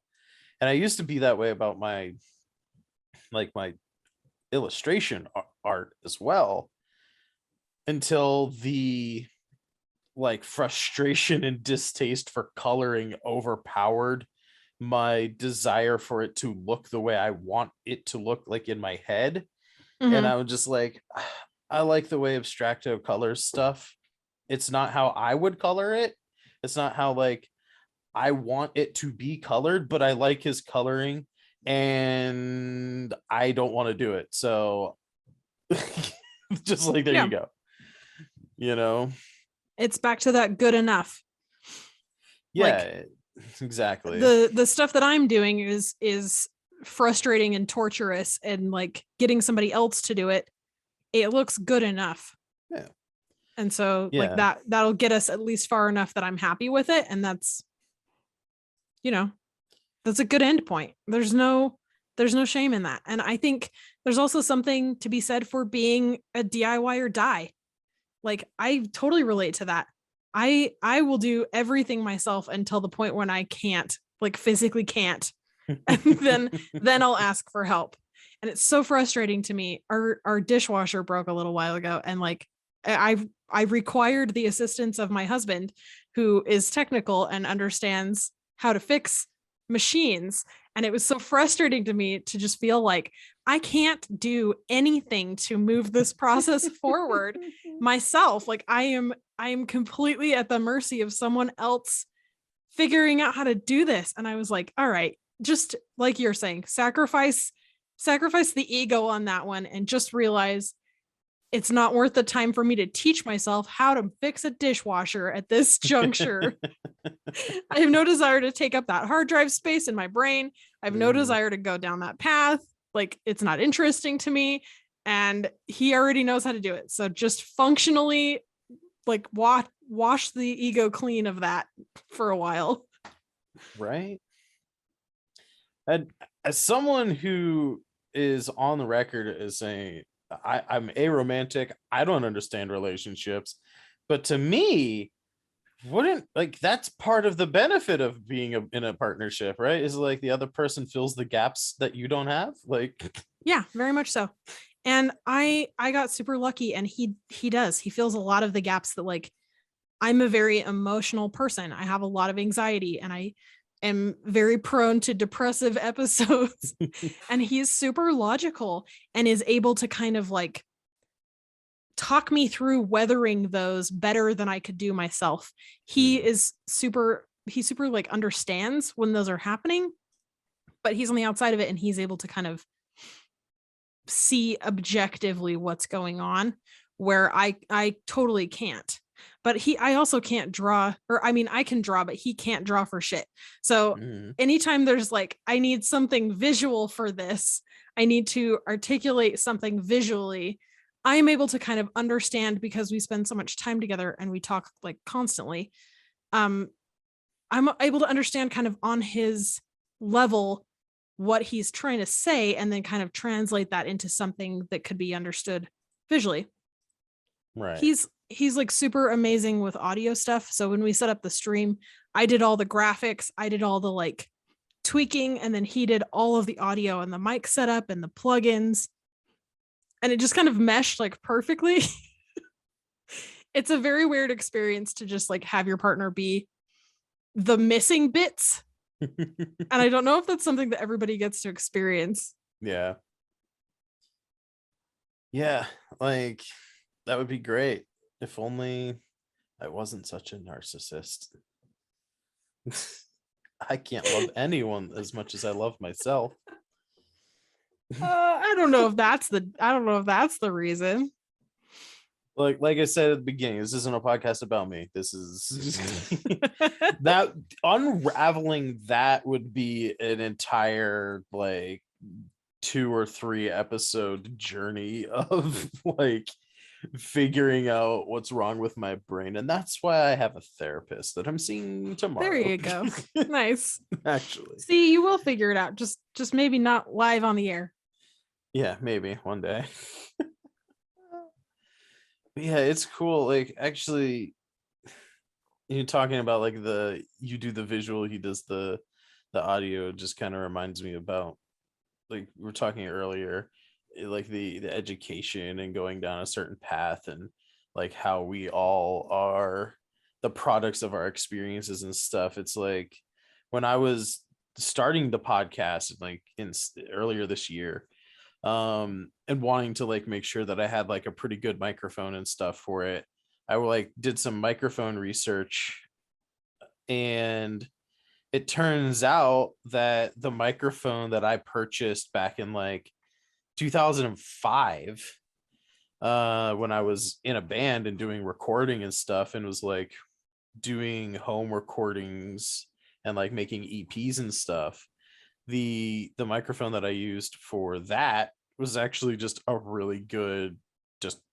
middle of the road. Like it's not like intro quality podcasting microphone. It's like mid-tier, like semi-pro, like amateur podcaster Mhm. level. Like it's not a Shure, like SM57 or whatever, uh that like a lot of people use, but it's a nice middle of the road, relatively inexpensive MXL 990. It was, it's like I think it's like under $100 nowadays.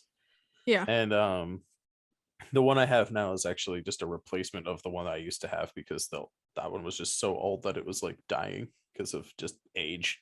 Oh no. Yeah. But yeah, and that's like a nice thing, is like the film and video for me, and like figuring out how to translate words into pictures helps with the comics. All of like Yeah. the audio and music stuff that I've done has helped me with like the streaming and podcasting and like just audio quality of that stuff in general.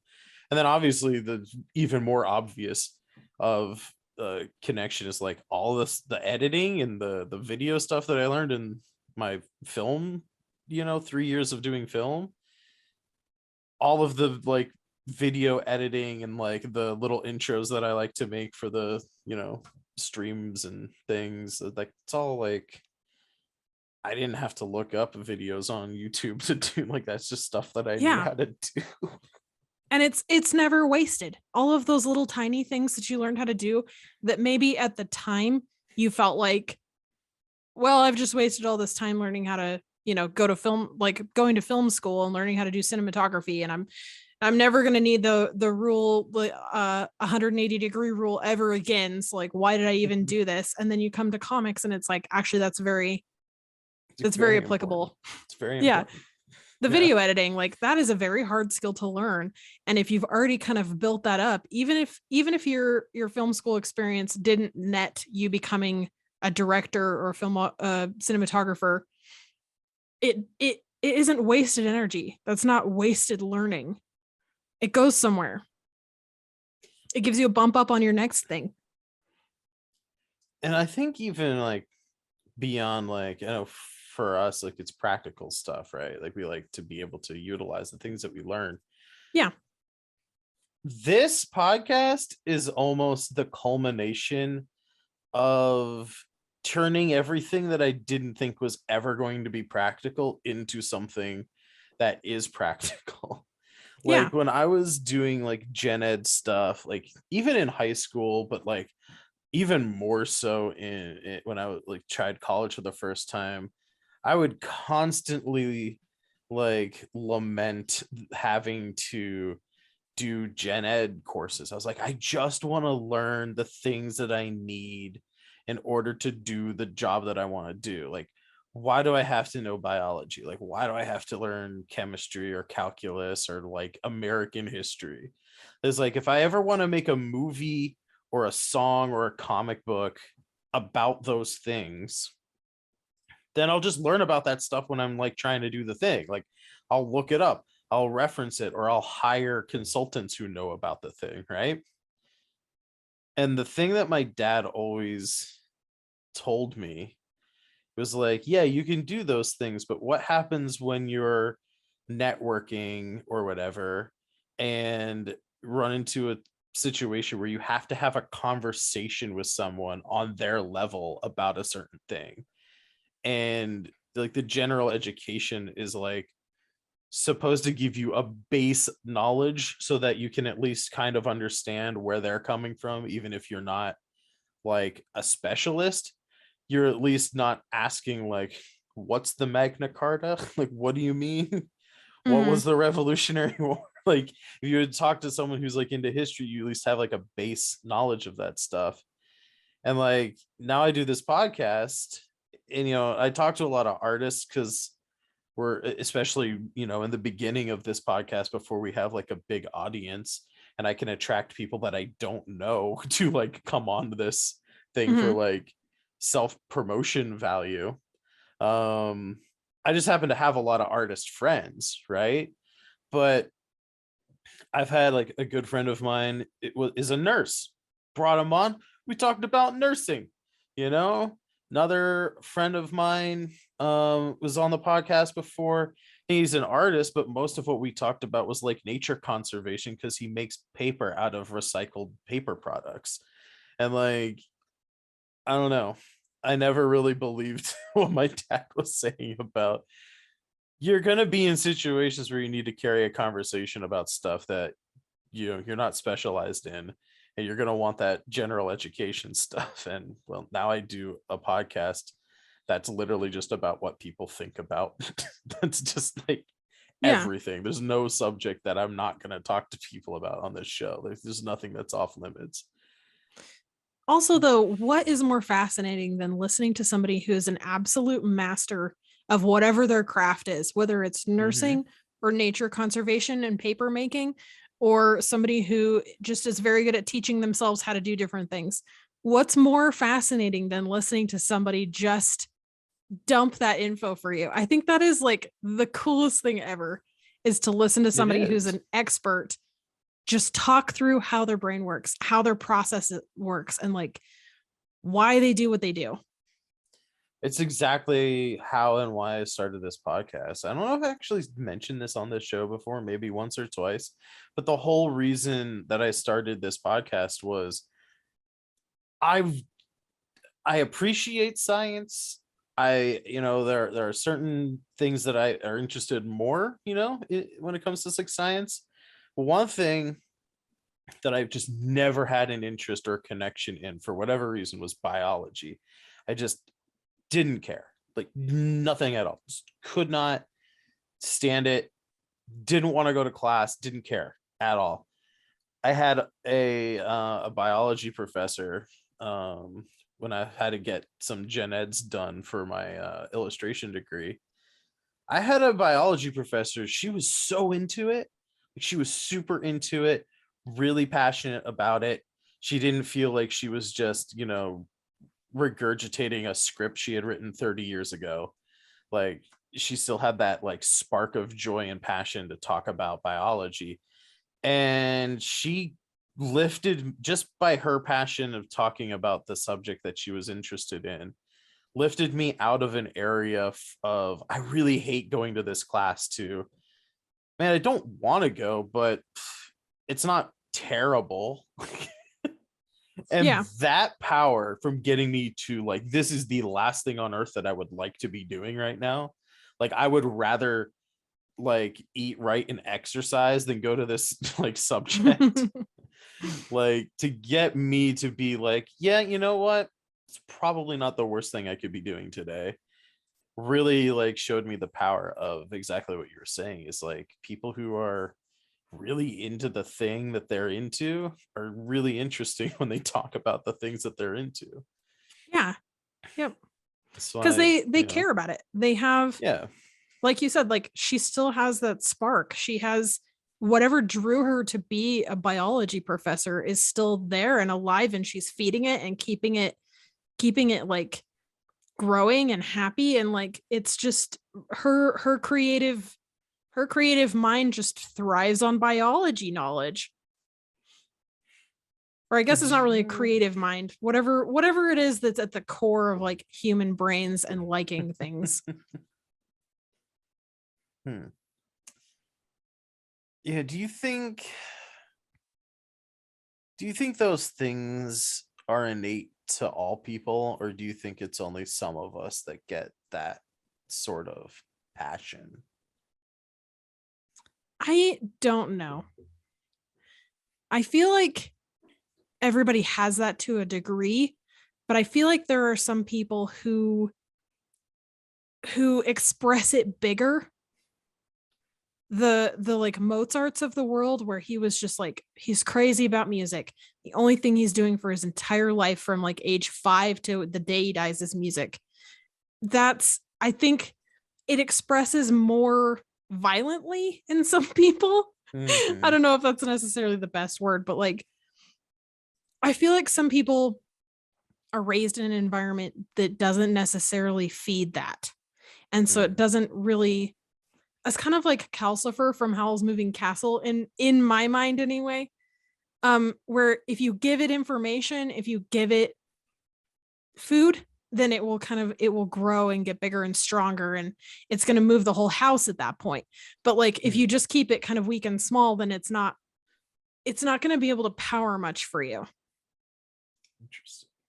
So I think it's like if you are raised in an environment that's going to feed that fire in you, you grow up kind of feeling like you can express yourself like that.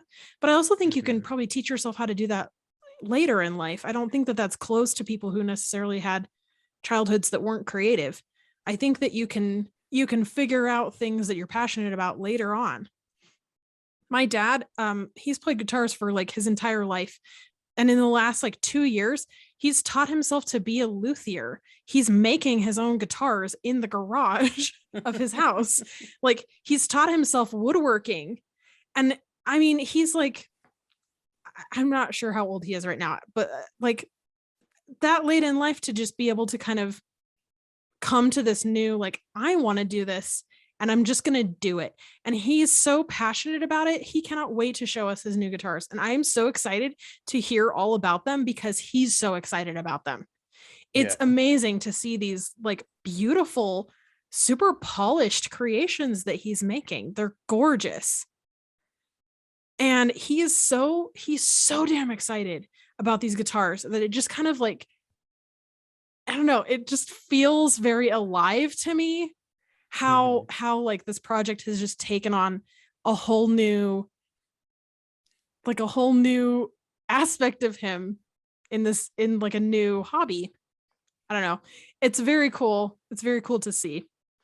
So I think that you can grow up in a scenario where people are encouraging you and feeding that fire for you until you can do it yourself, but you can also come into it later and decide like, I'm going to take care of this now.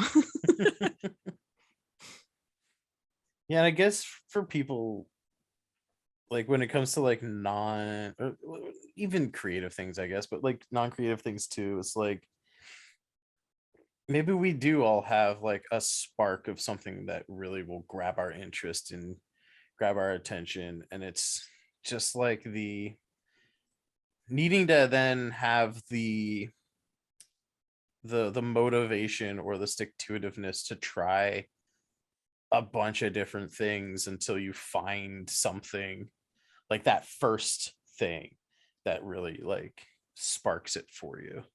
I Mm-hmm. was talking to my cousin today for the first time in a couple of years. He was doing a road trip through the states. He's career military. He's stationed over in Italy. His whole family's like, he's raising kid, like his kid's like 15 now. Jesus Christ. Feel old. But like, it's the first time he's been back in the States since before the pandemic. And he's like, he saw like my aunt this morning. Um, and like drove through my town today, stopped here, saw me and my sisters and my parents before moving on to go up to Canada to see his mom's side of the family.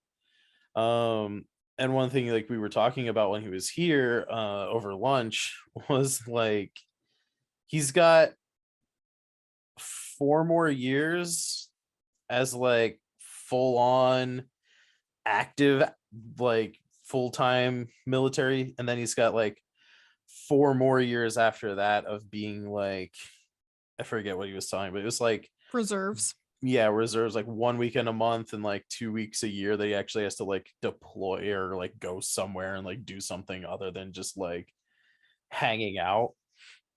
And he's like talking about how like at that point his kid will be like in college, and he and his wife will be able to like, if they send me to like Hawaii for training or something, like she'll be able to come with me and we'll have like a little Hawaiian vacation, or like if they send us to like Alaska, we'll be able to go snowboarding and stuff.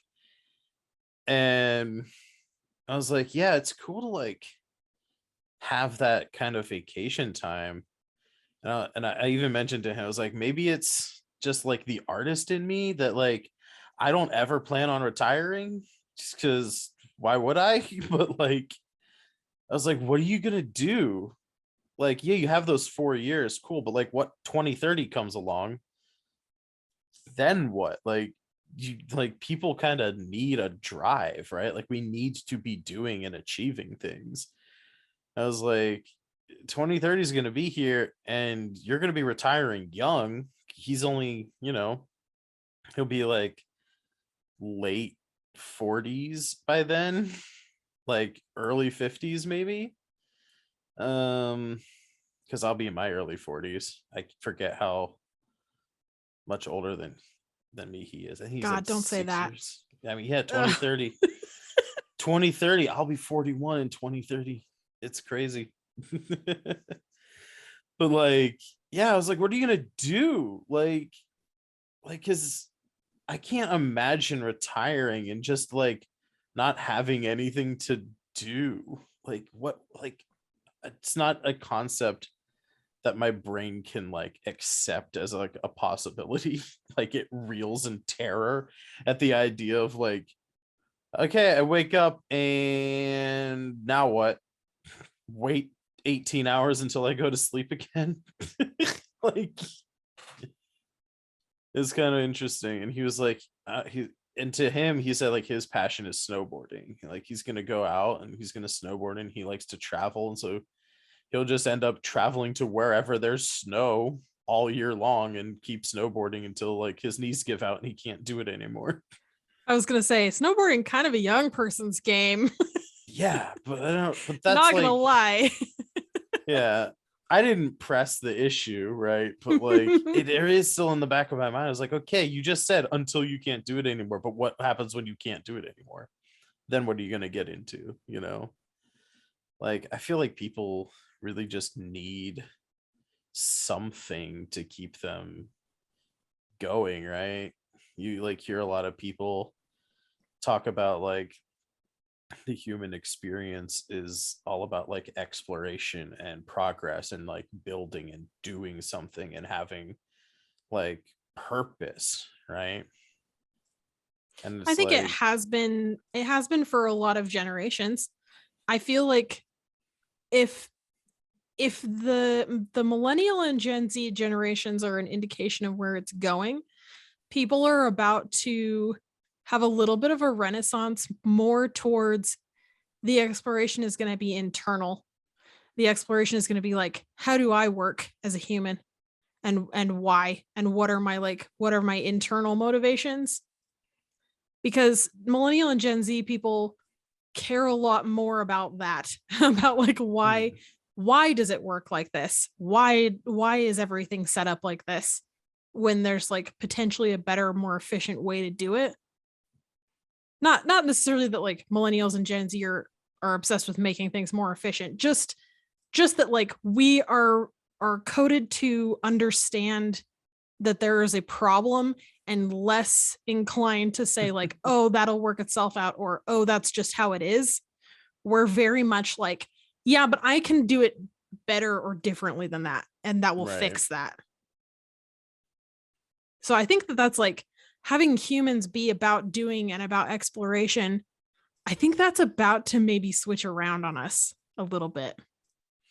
I mean, even though like, but I mean, I would say that like learning about yourself and how your own mind works is still like a type of exploration, right? Yeah, definitely. Like, I think what it comes down to is like humans need to keep pushing the boundaries of wherever they are, right? Yeah. Um it's It's just like, kind of like, what does that look like for you though? yeah. My paternal grandfather just really loved bird watching. And so like identifying birds was his version of exploration. To everybody else in the family, including myself because I was very young, I did not understand the draw. Mm-hmm. Bird watching just was like, well, you're going to sit here and you're going to wait for the birds to come to you. Seems boring. And now I understand that like that was he was Lewis and Clarking his own little path to like bird watching excellence just on his back porch every day for fun. He loved it. That was how he spent his retirement, was watching beautiful birds. So maybe for your cousin it doesn't have to be, he doesn't have to come into like a late in life X Games snowboarding career for for it to be fulfilling for him. Maybe he's going to do something like bird watching that's just like no one else gets it, but for him it's extremely fulfilling. Yeah, man. That's like, I guess that's something that I've struggled with for a long time, like my whole life. It's just like, I don't get it. I don't understand why people do this. And there's like a lot of stuff like that for me. I just don't get it. It's like almost anything that's like non-creative. Like I just don't Coloring. understand it. I mean, I don't know. I can understand why people like coloring. I just don't enjoy it. I don't like I said, I don't intuitively understand coloring. I could mechanically do it. And But I you can understand the understand, purpose. yeah, and I can understand why people would like it. But like when it comes to like basketball. Don't understand why people would like basketball, like playing a sport in general. Yeah. Just don't get it. I just don't get it. I feel I like it guess they're competitive or something. I don't know. specifically like that, because I have a lot of negative experiences with basketball, just extremely like on a micro level. All of my like PE classes where we were forced to play basketball, and like every interaction I have with basketball for my life seems to be negative. So I can relate to that, but I also think that that's like everybody's experience is different. My husband's experience with basketball is very positive. He loves to play basketball. And I, like you're saying, I don't get it, but I can understand why I don't get it. If that makes sense. Like I I don't have any positive interactions with the sport, Mm-hmm. but he has a lot of them. He plays a lot of like flight simulator video games, and I that's something that I just am like, never, not in a million years, not if it was the last game on earth. I don't get the draw. It doesn't look fun, but like I understand why. It's because it's very math oriented, and it's a Right. complex system, and he is getting joy from unraveling that complex system, and I just don't like I don't get that same joy, but I know why. I Yeah, I hate guess math. maybe for me, it's just I'm just not a very competitive person. I don't like competing against other people. And never have. When I was a kid, they're like, oh, you're gonna play soccer. You're 5 years old. You're gonna play soccer now. I would literally just go sit on the grass and like pick dandelions on the field. Like when it came time to youth basketball league, I would just go out there and stand around, and like they would throw the ball at me. And I think one time they passed a ball to me and it just bounced off my chest. I didn't even try to interact with anything.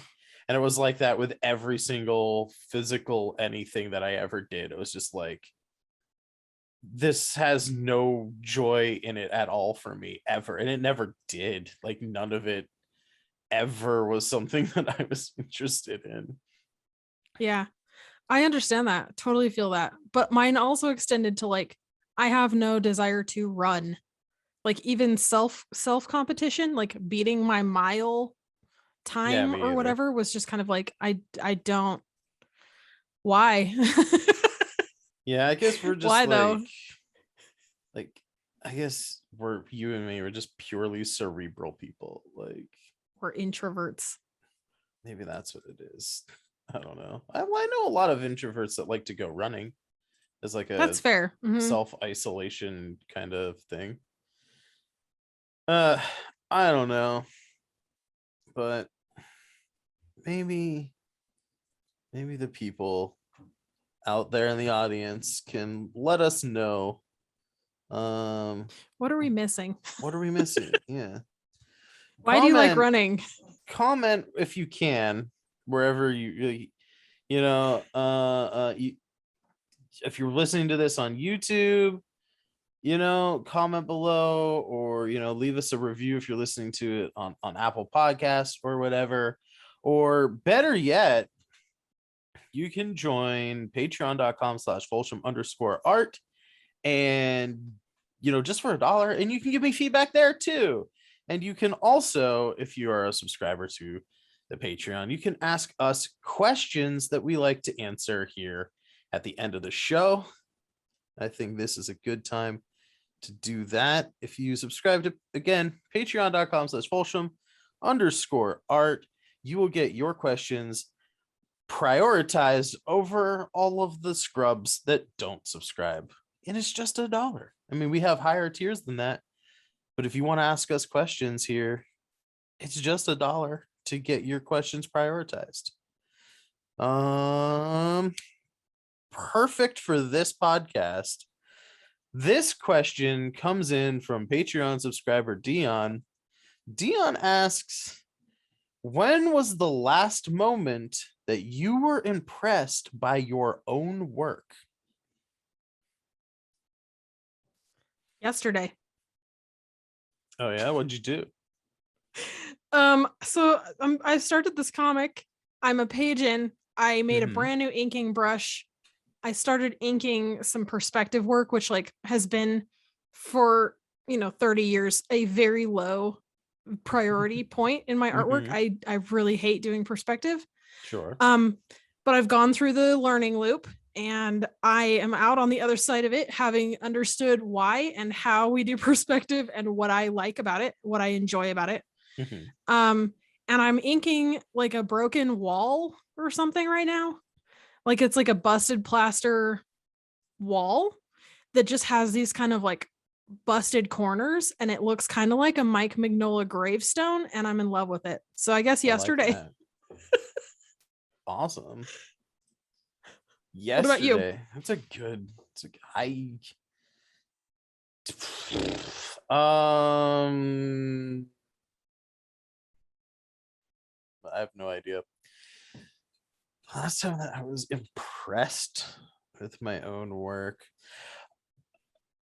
I guess I can also say yesterday, it wasn't a specific piece or a specific thing, like one thing that I did.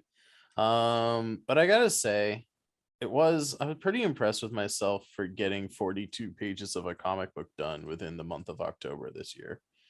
I That's damn impressive. almost, I almost doubled my page count from October 2020 when I did a 22 page comic in 27 days.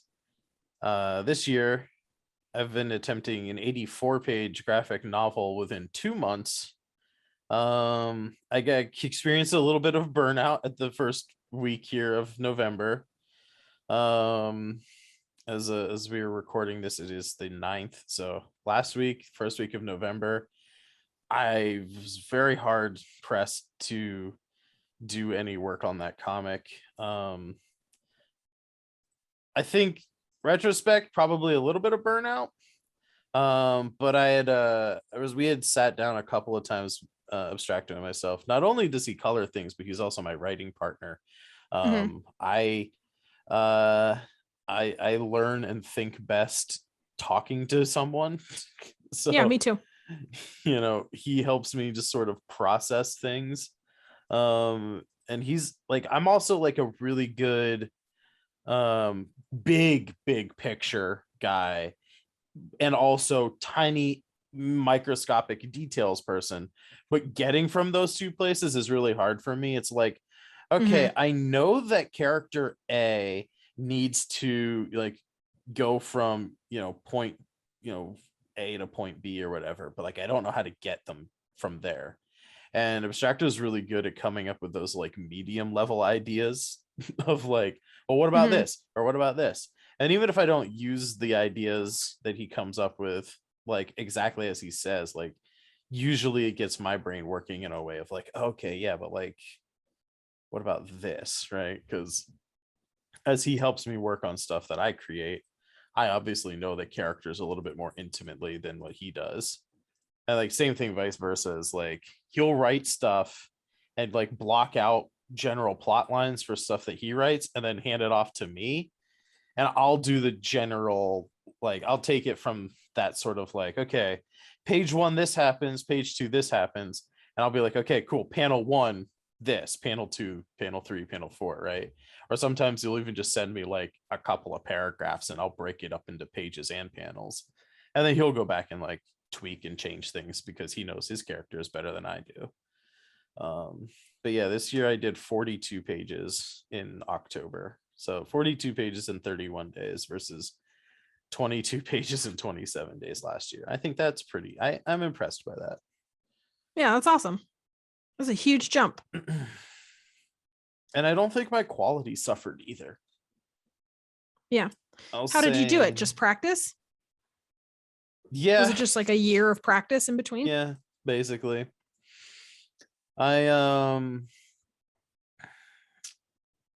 I actually hadn't done any full length comics between those two. I had done a bunch of short stories and like a few other different like non-comic projects. Mhm. And I also picked up some inking work. for like other people. Oh, okay. So Um you got really fast at inking and really good at beginning, middle, end. So all you really had to mhm. do was stretch the middle out and you're good to go. Yeah, kind of. Yeah. And I even like have been refining like the actual daily process during it as well. Like before this project, I would do all of my layouts. Like I would write the script in like paragraph form, maybe break it down into pages, sometimes give myself panel direction, but not all the time. And one thing that I really didn't do was give myself specific dialogue. So I'd have like a script, I'd break it down into layouts, and I would do all of my layouts for however many pages the project needed to be, right? And then I would go in and actually write all of my dialogue like in Photoshop, just like with the text tool. Like I Mhm. wouldn't even write it in like a word processor or anything. I would just on the page do my lettering, and then adjust my layouts so that you could actually see the picture I wanted in the panel with whatever the word balloon was. And then I would pencil, ink, and color it, to finalize it. When I attempted this, I was actually adapting a movie that's in the public domain. So the first thing I did was actually write the dialogue. I Mhm. just watched the movie and copied down the dialogue in the movie. And then I did a pass or two of edits to like shorten it to something manageable. Um, and I actually went through the full like page one, panel description, then indent another line, character A says this, character B says this, move on to the panel two, right? Panel three, Yeah. like that kind Mhm. of thing. And I found that I actually really like doing that because it makes the page process a lot faster. Because now, like, not only do I get the spelling and grammar check like part in Google Docs or whatever word processor you use, right? Mhm. Like that's nice to have, like just that alone is really nice. But then when I go to like do stuff in like letter it in Photoshop, instead of like having to sit there and like type a word and then figure out like when do I hit enter to like make the word balloon like shape itself properly, Yeah. I could just highlight the dialogue, and then instead of just clicking the text tool and like typing without a bounding box, I can like highlight an area, paste the text, and then use the bounding box to like make it fit properly. And sometimes I'll have to like manually put like a word onto the next line or something to make it that nice kind of oval shape, but Mhm. it's so much faster to like have the scripts written ahead of time. um Another thing I learned this year is it's when you're working on something that's like 84 pages long, it's really hard to just do all of the layouts ahead of time. Yeah. And so it's not my preferred daily method, I think, but for the last week and a half or 2 weeks of October, once I figured out this kind of schedule, um I got into this rhythm of I would do 4 pages of layouts in the beginning, just loose, blocks, like a circle with a plus symbol in it for like where the center of the face and where the eye line, where the eyes go, just blocking out like positions and like camera angles and stuff. I would do 4 pages of really loose layouts. Then I would go to wherever my pages count is, right? And pencil and ink 2 pages. And then after dinner, I would go back, move my layouts into their own Photoshop documents and letter those pages so that, you know, a week later, 2 weeks later, I would already have those pages set up for the pencil and inking. Yeah. Um, so I was doing the layouts like twice as fast as the like final pages. Um, now, now I shoot for like 2 to 4 pages of layouts and like a page of inks a day. Just because like I was saying, having gotten back together with Abstracto like after the October crazy art like month that is for us, we've started working on like other projects, and those just like that the temptation of the new is there, and so like I've lost a little bit of my drive to work on this Yeah. project because it's like boring to me now, and I just want to like move forward onto something else, so it's hard to like motivate myself. But I think if I hadn't broken stride, if I had just like buckled down, I probably would still be on the 4 layouts and letters and 2 pages of inks a day. I'd probably still be on that train, but what can you do? I love a good workflow improvement. Workflow improvement is like, Hmm. I don't know, it hits a specific part of my brain. I love that. Yeah, and it's like honestly, for me, I've always wanted to be fast. Like that's Mhm. always been like a thing. Like I hate painting because it's a slow process, like for oil specifically. Like watercolors and acrylics can be faster, but like oil painting specifically is like, oh my god, I hated oil painting in school. Like it was the worst. Like because they weren't like you can do Bob Rossian wet on wet, that's fine. They make great motel art quality paintings. You can't get the kind of detail out of wet on wet that you can with wet on dry because your paints are going to mix, right? Like you just can't Yeah. get super fine details, right? So So if your you want problem to was the like, waiting, the yo, waiting I for hate drying it. time. Oh, I hate it so much. Even today, like the only way that I can like leave the drawing board without a page being finished is as long like at least I have to finish working on the panel that I'm like working on. Like otherwise I can't get it. Like there have been like October so many nights, probably half of the nights, like when dinner was ready, I was eating 45 minutes later because like I was like, I can't leave until this is done. Like I cannot stop working on this until it is done. Um, and that's just how I work. So I hate anything that takes a long time. So speed has always been my number one priority, just so that I can do things as fast as fucking possible. And workflow is something that really really helps with that. Like Yeah. streamlining workflow, cutting the fat, cutting out the just those periods of, you know yeah, it's great.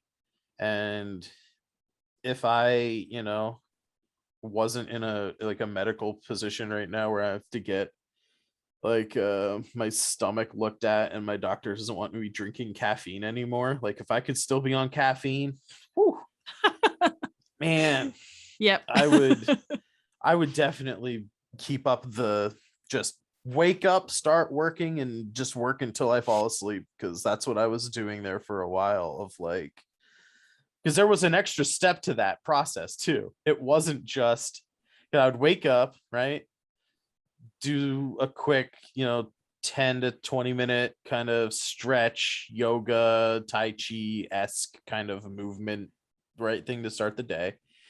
Um, get breakfast, all the other things, the unmentionable things of the morning time, right? And I get to work about maybe an hour and a half after waking up. I would work and work and work and work and work, take a half-hour break for lunch.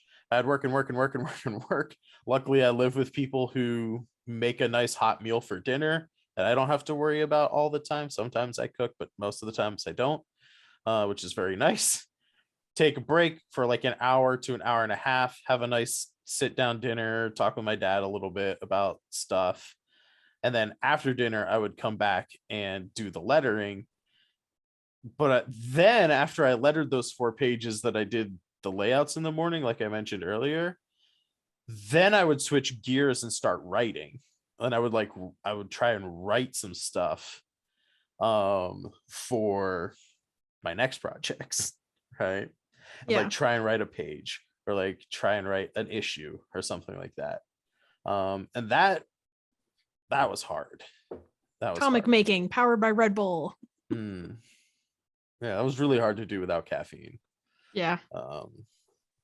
But I think moving forward, it's gonna be layouts, lettering, and penciling and inking, 4 pages and 2 pages, respectfully. I can do that. And if I can do that Monday through Friday, I'll be happy. And on the weekends, Saturdays and Sundays, I can sit down and focus on writing. I think that would be good.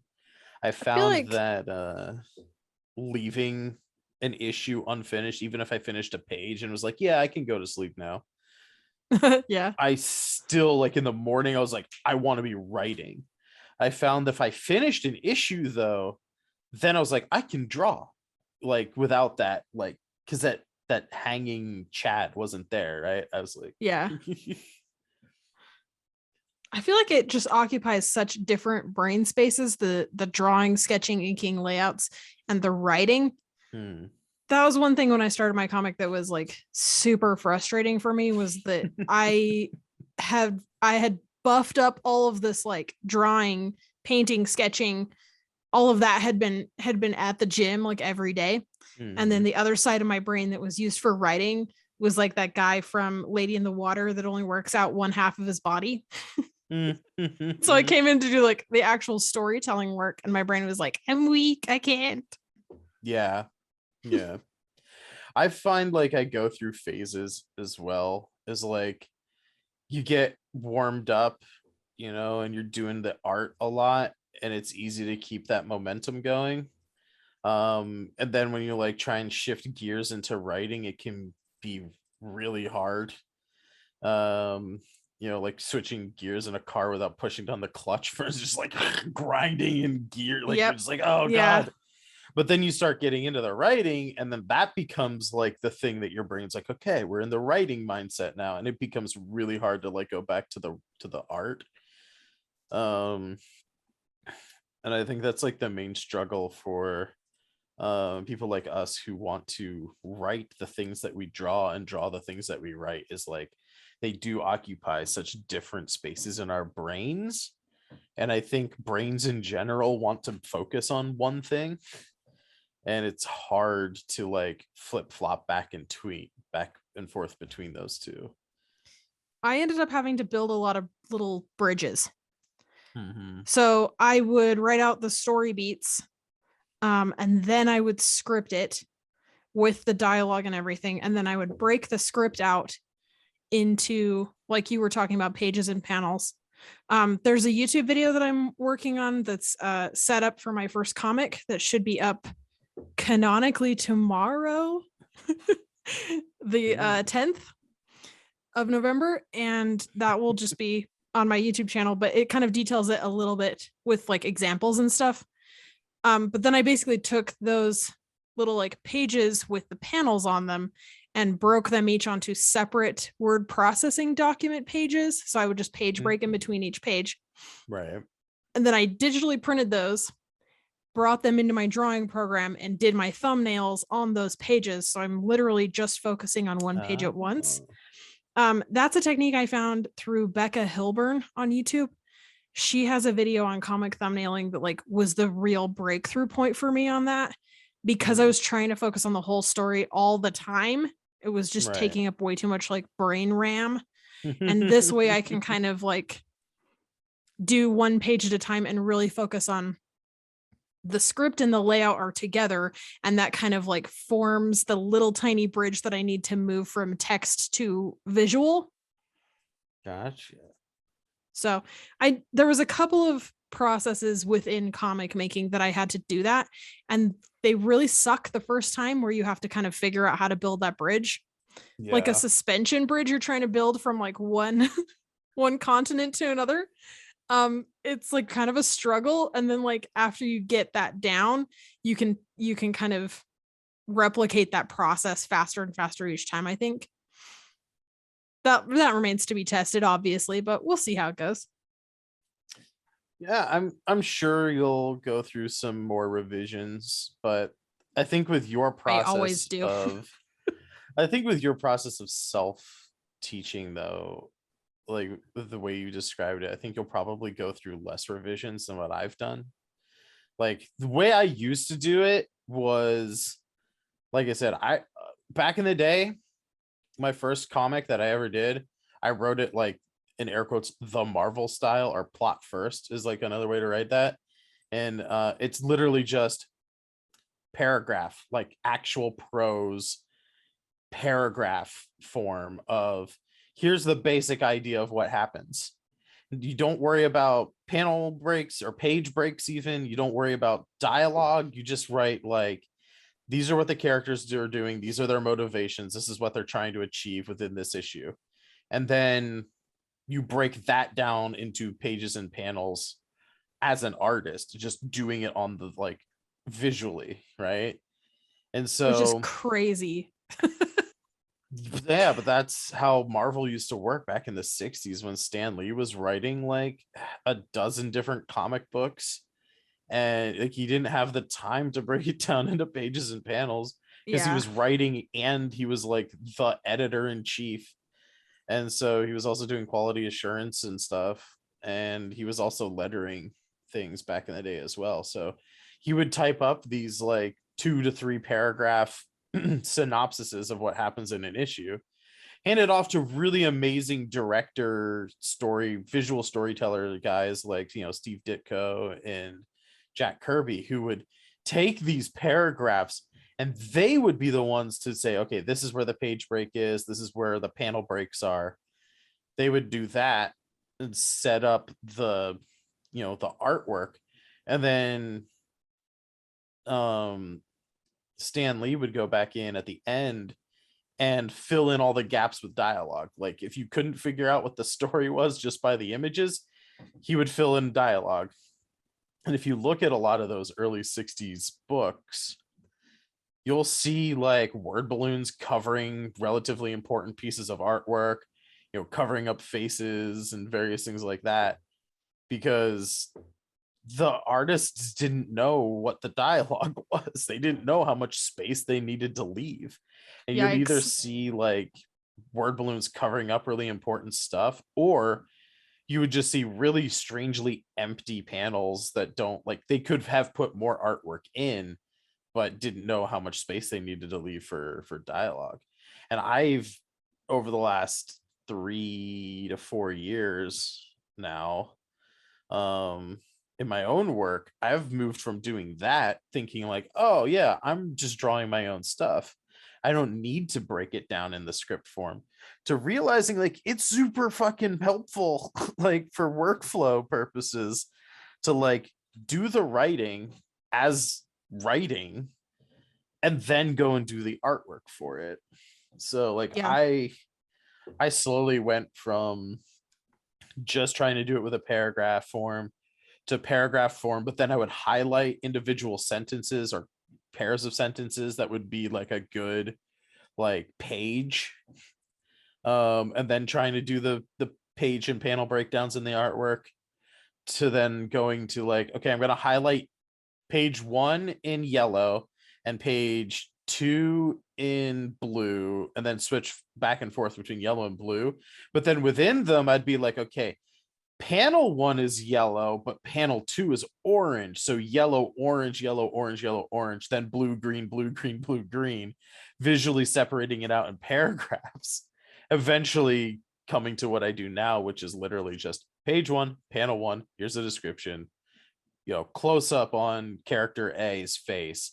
They're upset with some news, right? Hmm.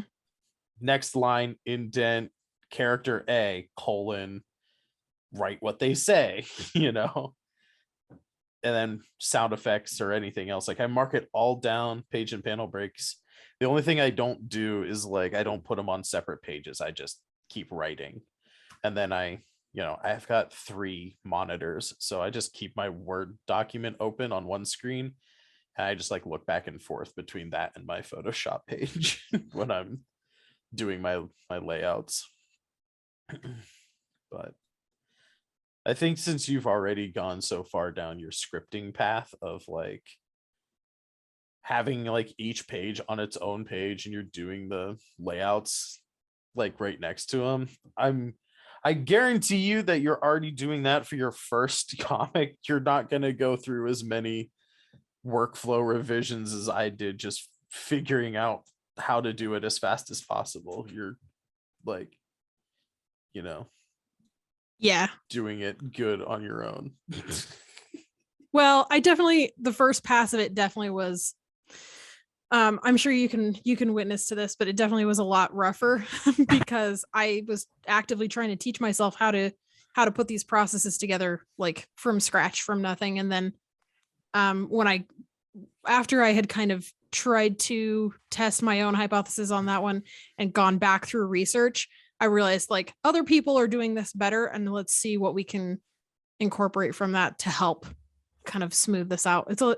The new process is much better, but I think I agree with you. My future processes will be even better than that one. Exactly.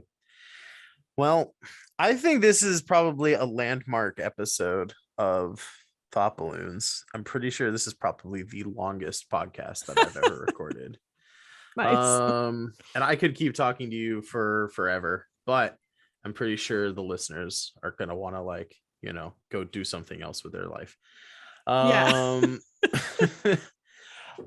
We're recording this in the beginning of November. I got some backlog stuff that was going to come out between now and then, so this probably won't come out until early December actually.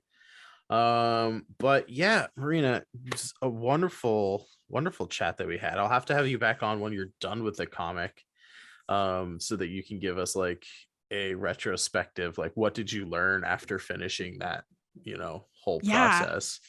Like that'll be fun. That would be fascinating. I'd love to do that. Yeah, I think we answered what was the last moment you were impressed by your own work, Dion. Yeah. I hope that you enjoyed that answer. Thank you for subscribing to the Patreon, and thank you for asking those questions. And again, to those people listening, patreon.com/Folsham_art. Just $1, you too can ask questions that will make us ramble for another half an hour on top of our normal podcast length. Also Linktree/Folsham_art, or Folsham_art. You can follow me everywhere on the internet. And without any further ado, Marina, let them know where they can find you on the internet. Yeah. I'm on YouTube under M Collings Art, and then on Instagram at Marina Collings. Twitter, I think, is at Marina Collings also. Twitter's fairly new. Yeah, Twitter is at M Collings Art. Just like the YouTube channel. Currently streaming on Twitch under M Collings also. We'll see if that holds, might be on YouTube. So subscribe to the YouTube channel and you got the best of both worlds on that one. Awesome. I'll make sure to put those links in the descriptions so you guys can find and enjoy Marina's cute, creepy artwork as much as I do. Yeah, good episode, I think. Good job. Thank you for being on the show. Thank you all out there in podcast land for listening, and we'll see you next time on Thought Balloons.